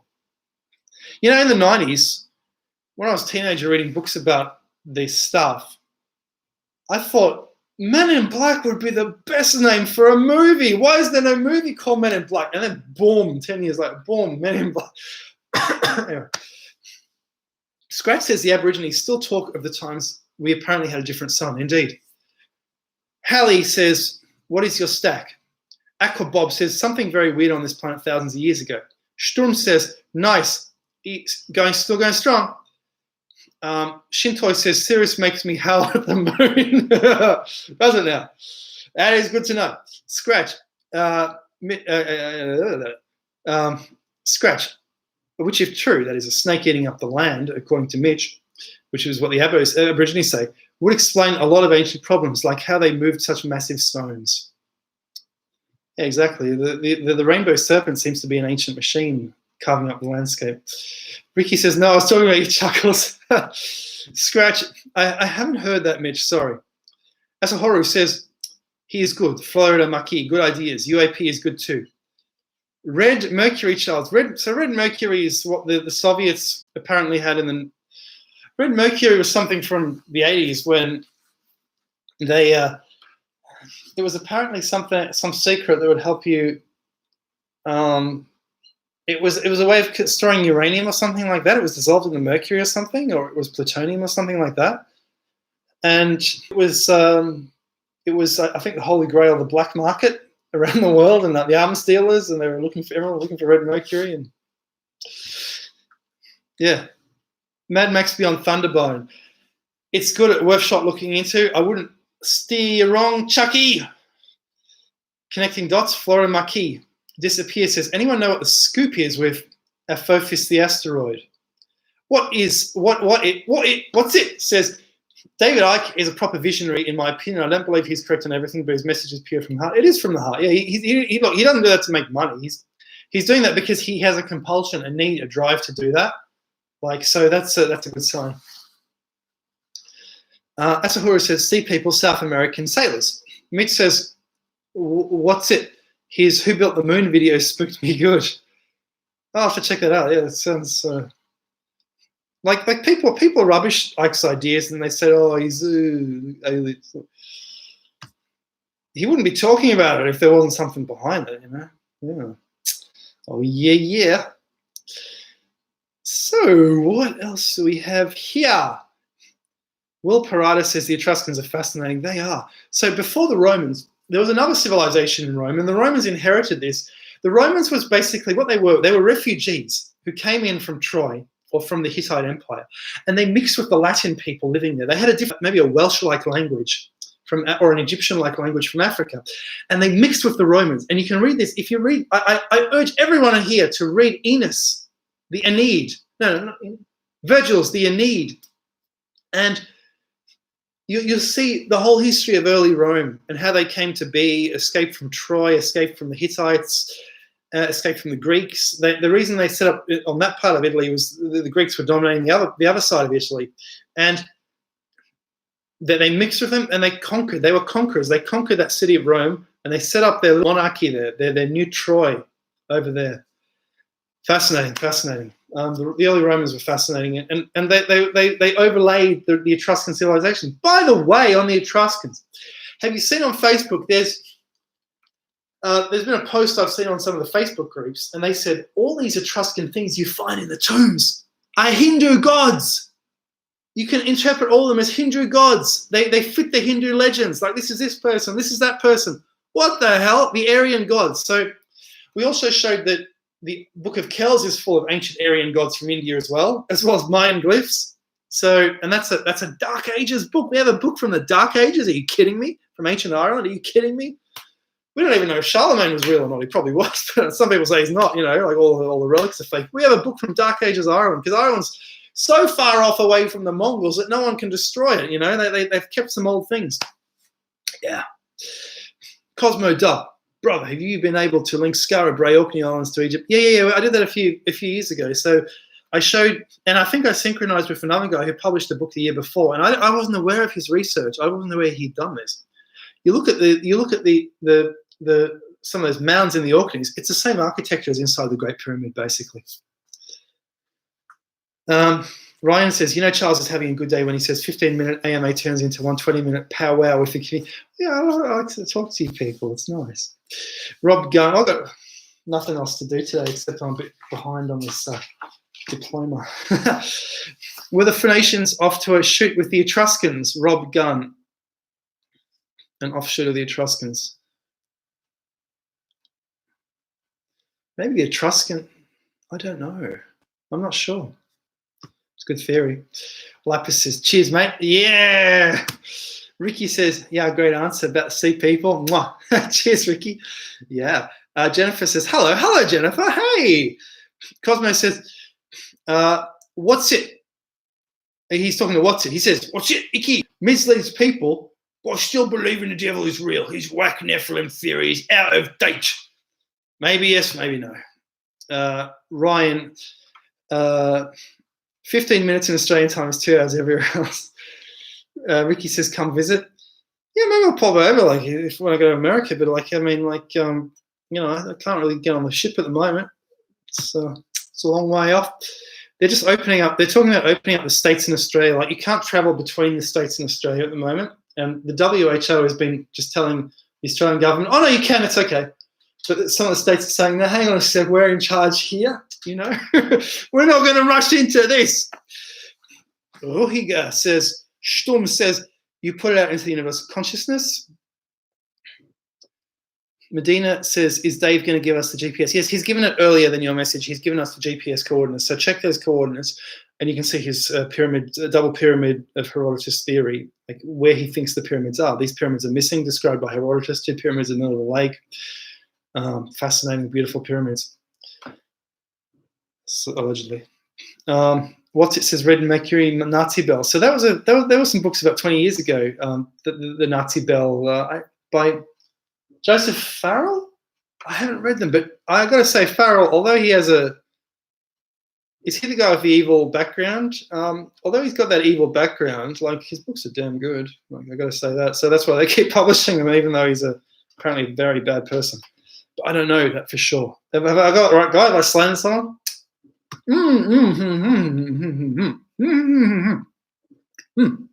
Right. Yeah, so Throttle Diction says, Aboriginal legend in Western Victoria talks about a time of extended darkness when you needed to walk around with a torch. Wow. Billion says, just a simple hello to you, sir. Asahuru, Red Mercury doesn't show in the mirror. I don't know. I like your videos and counter mainstream archaeological approach. Discussion of prehistory. Is most of what is hidden from our past for purposes of power control because of dogma academia? It's the academia, and then the journalists look at what the academics are saying. I hate the documentaries where they have a bunch of boring, stuffy people saying, Oh yes, Alexander, he was a great man. Yes, they are so bad, They should be more like. So this guy. They should be more like ancient history videos. So do you know this guy? What's his name? Mark Felton Productions, the World War II. They should be done like that. He does the best documentaries. Yeah, not just interviewing stuffy academics who don't know anything. Sam says, "Thank you, Sam," and he says, "Charles, we have the same haircut. Also, I really enjoy your content. Thank you so much." Yeah. This is probably pretty much the only haircut you can do. Apparently, there's too much testosterone. Ugh! So, sediment plasma. What's the deal with some people having blood that is blue? Any thoughts on this? Yeah, it's the royal blood. If you're white redhead skin. So the redheads are extremely pale. I'm not red, but the redheads are even a lot more pale than me. And you see like blue. Whoa, blue blood. Isn't that it? Isn't that the popular thing? I don't know. Like, and then there's people say, oh, it's reptile blood, right? Because it's, I don't know. Cosmo has a different opinion on Ike. He says Ike should be shamed. He has the wrong understanding of Nephilim and allows modern dark agenda to exist. I sort of get what you're saying, because after I read I've read 4 of Ike's books, and after reading them, I sort of think, I feel bad after reading this. I feel depressed after reading this. Like is it really the thing you need to read? So yeah, I sort of get what you're saying. So Ricky says Chinese emperor had Mercury in his tomb as well. Yeah, the Mercury that. Oh, that's what you were talking about. Yeah, the Mercury. Yeah. I think I know. Yeah. Blood from heaven. So Mercury is from the Cinnabar rock, which is found under the ground. The blood of Loki, the blood of the tomb. It's the blood of the guy who was kept down in the rock. So Loki, we know, thrown down to earth, imprisoned inside the earth. He's a fallen giant. Vibrations from mirror. Oldest maybe silicon preservation. Lol, I don't know. Ryan says, sorry, Charles, but just wanted to shamelessly plug the new Randall Carlson podcast from the two brothers of the Serpent podcast, between the two brothers that help host Randall's show. Hatchet says, I remember reading an old Tom Clancy novel back in the early 2000s in 2020. It's happening, crazy stuff. It is happening. It's all happening right now, isn't it? Maybe there's a reset going on in the cosmic cycle. Maurice Chatalian said, it's not 2012, it was 2020, according to the Mayan calendar, and it was Jupiter-Saturn conjunctions that formed the Mayan calendar. Habitual Resistor says, what's your take on the Basque people? My ancestors are from Spain, so they've always fascinated me. Basques are very interesting people. I guess they're like the Sami people, but I've never really done a study of them or investigated them. All I know is what other people have said, that they're Atlanteans and all this, and they're the old Europeans, and apparently the Indo-Europeans are the new Europeans from India, or they're a new migration or something like this. But what I can tell you is what I found in the darts video is that they had a base 20 number system. The whole of that Atlantean / Etruscan empire had a base 20 number system, and that's what's gone into the language and into the French language as well. What's it says, I respect both you and Ike in your opinions. Thanks, I will think about that. Cosmo Dub, what have you got to say about the Druids? A Druid is, someone really solved the mystery of what Druid. Oh yeah, that's right. It was that Czech guy. There's a Czech guy, he's online, I forget his name. And he said Druid basically means tree or oak or something like that, because that's what it is in the Czech language. So the Czech language has many old Indo-European words. You get a lot of old Indo-European words in Eastern Europe because the Indo-Europeans are from Eastern Europe. So, and you have even the word like acid means vinegar, acid. Yeah. Oh, thanks so much. Yes. So Pravit Mohan sees Hindu gods in everything. But the guy has an interesting take on some things too. I wish I had time to watch his amazing videos. He's a very clever cookie, and he's got it worked out about the ancient past and lost technology. He's a very, very good researcher. I really like his stuff. Monaco says India is a wonderland. Shintoy says Biden's doing his thing for compulsion too. Biden. Ruger says, and far removed from destructive elements of the church. Mitch says, what about the ancient Indian Vimana? Indeed. Seems to have been a flying temple of sorts. It's a flying city. I I like in Woof says Praveen and cost discussion would be amazing actually. Dewey says scientists are saying there's a possibility of backwards universe. By the way, I'll finish in about 5-10 minutes and I can get the cooking done. Dewey says scientists are saying there's a possibility of a backwards universe. Indeed. Disappear says Byzantium, the Lost Empire, full documentary by John Romer is good. John Romer, I've heard of him before. Terminator. Why is so different? Because it's melted and because it's huge rocks. It's like a huge version of what we see elsewhere, isn't it? It's a huge fortress. It's weird. Vibration. I'd love to go to these places and form an on-ground opinion. It's so hard from pictures. From pictures, you don't see the astronomy and the alignments. Vibrations from Mirror. Love Praveen's travels, harmonics and temple coverages. Used to be Phenomenal Travels. Yeah, like I remember it was when it was Phenomenal Travel videos, and he certainly managed to really build up his channel. He's done an amazing job. Yeah. What's this says? I'm hitting 2 hours. Yeah, I am. Yeah. Cosmodub. Love Praveen too, but again, he's stuck to a limited materials perspective. Vibrations from Mirror. Wings that levitate. Yeah, bad news from us maybe. Ron says, hi from Phoenix. Was that Praveet Mohan? He's... Oh, it's updated.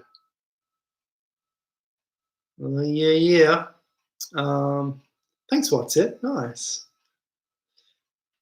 Okay, so where were we? Someone says silver content in their blood. They use silver vessels. That's why they were blue blood.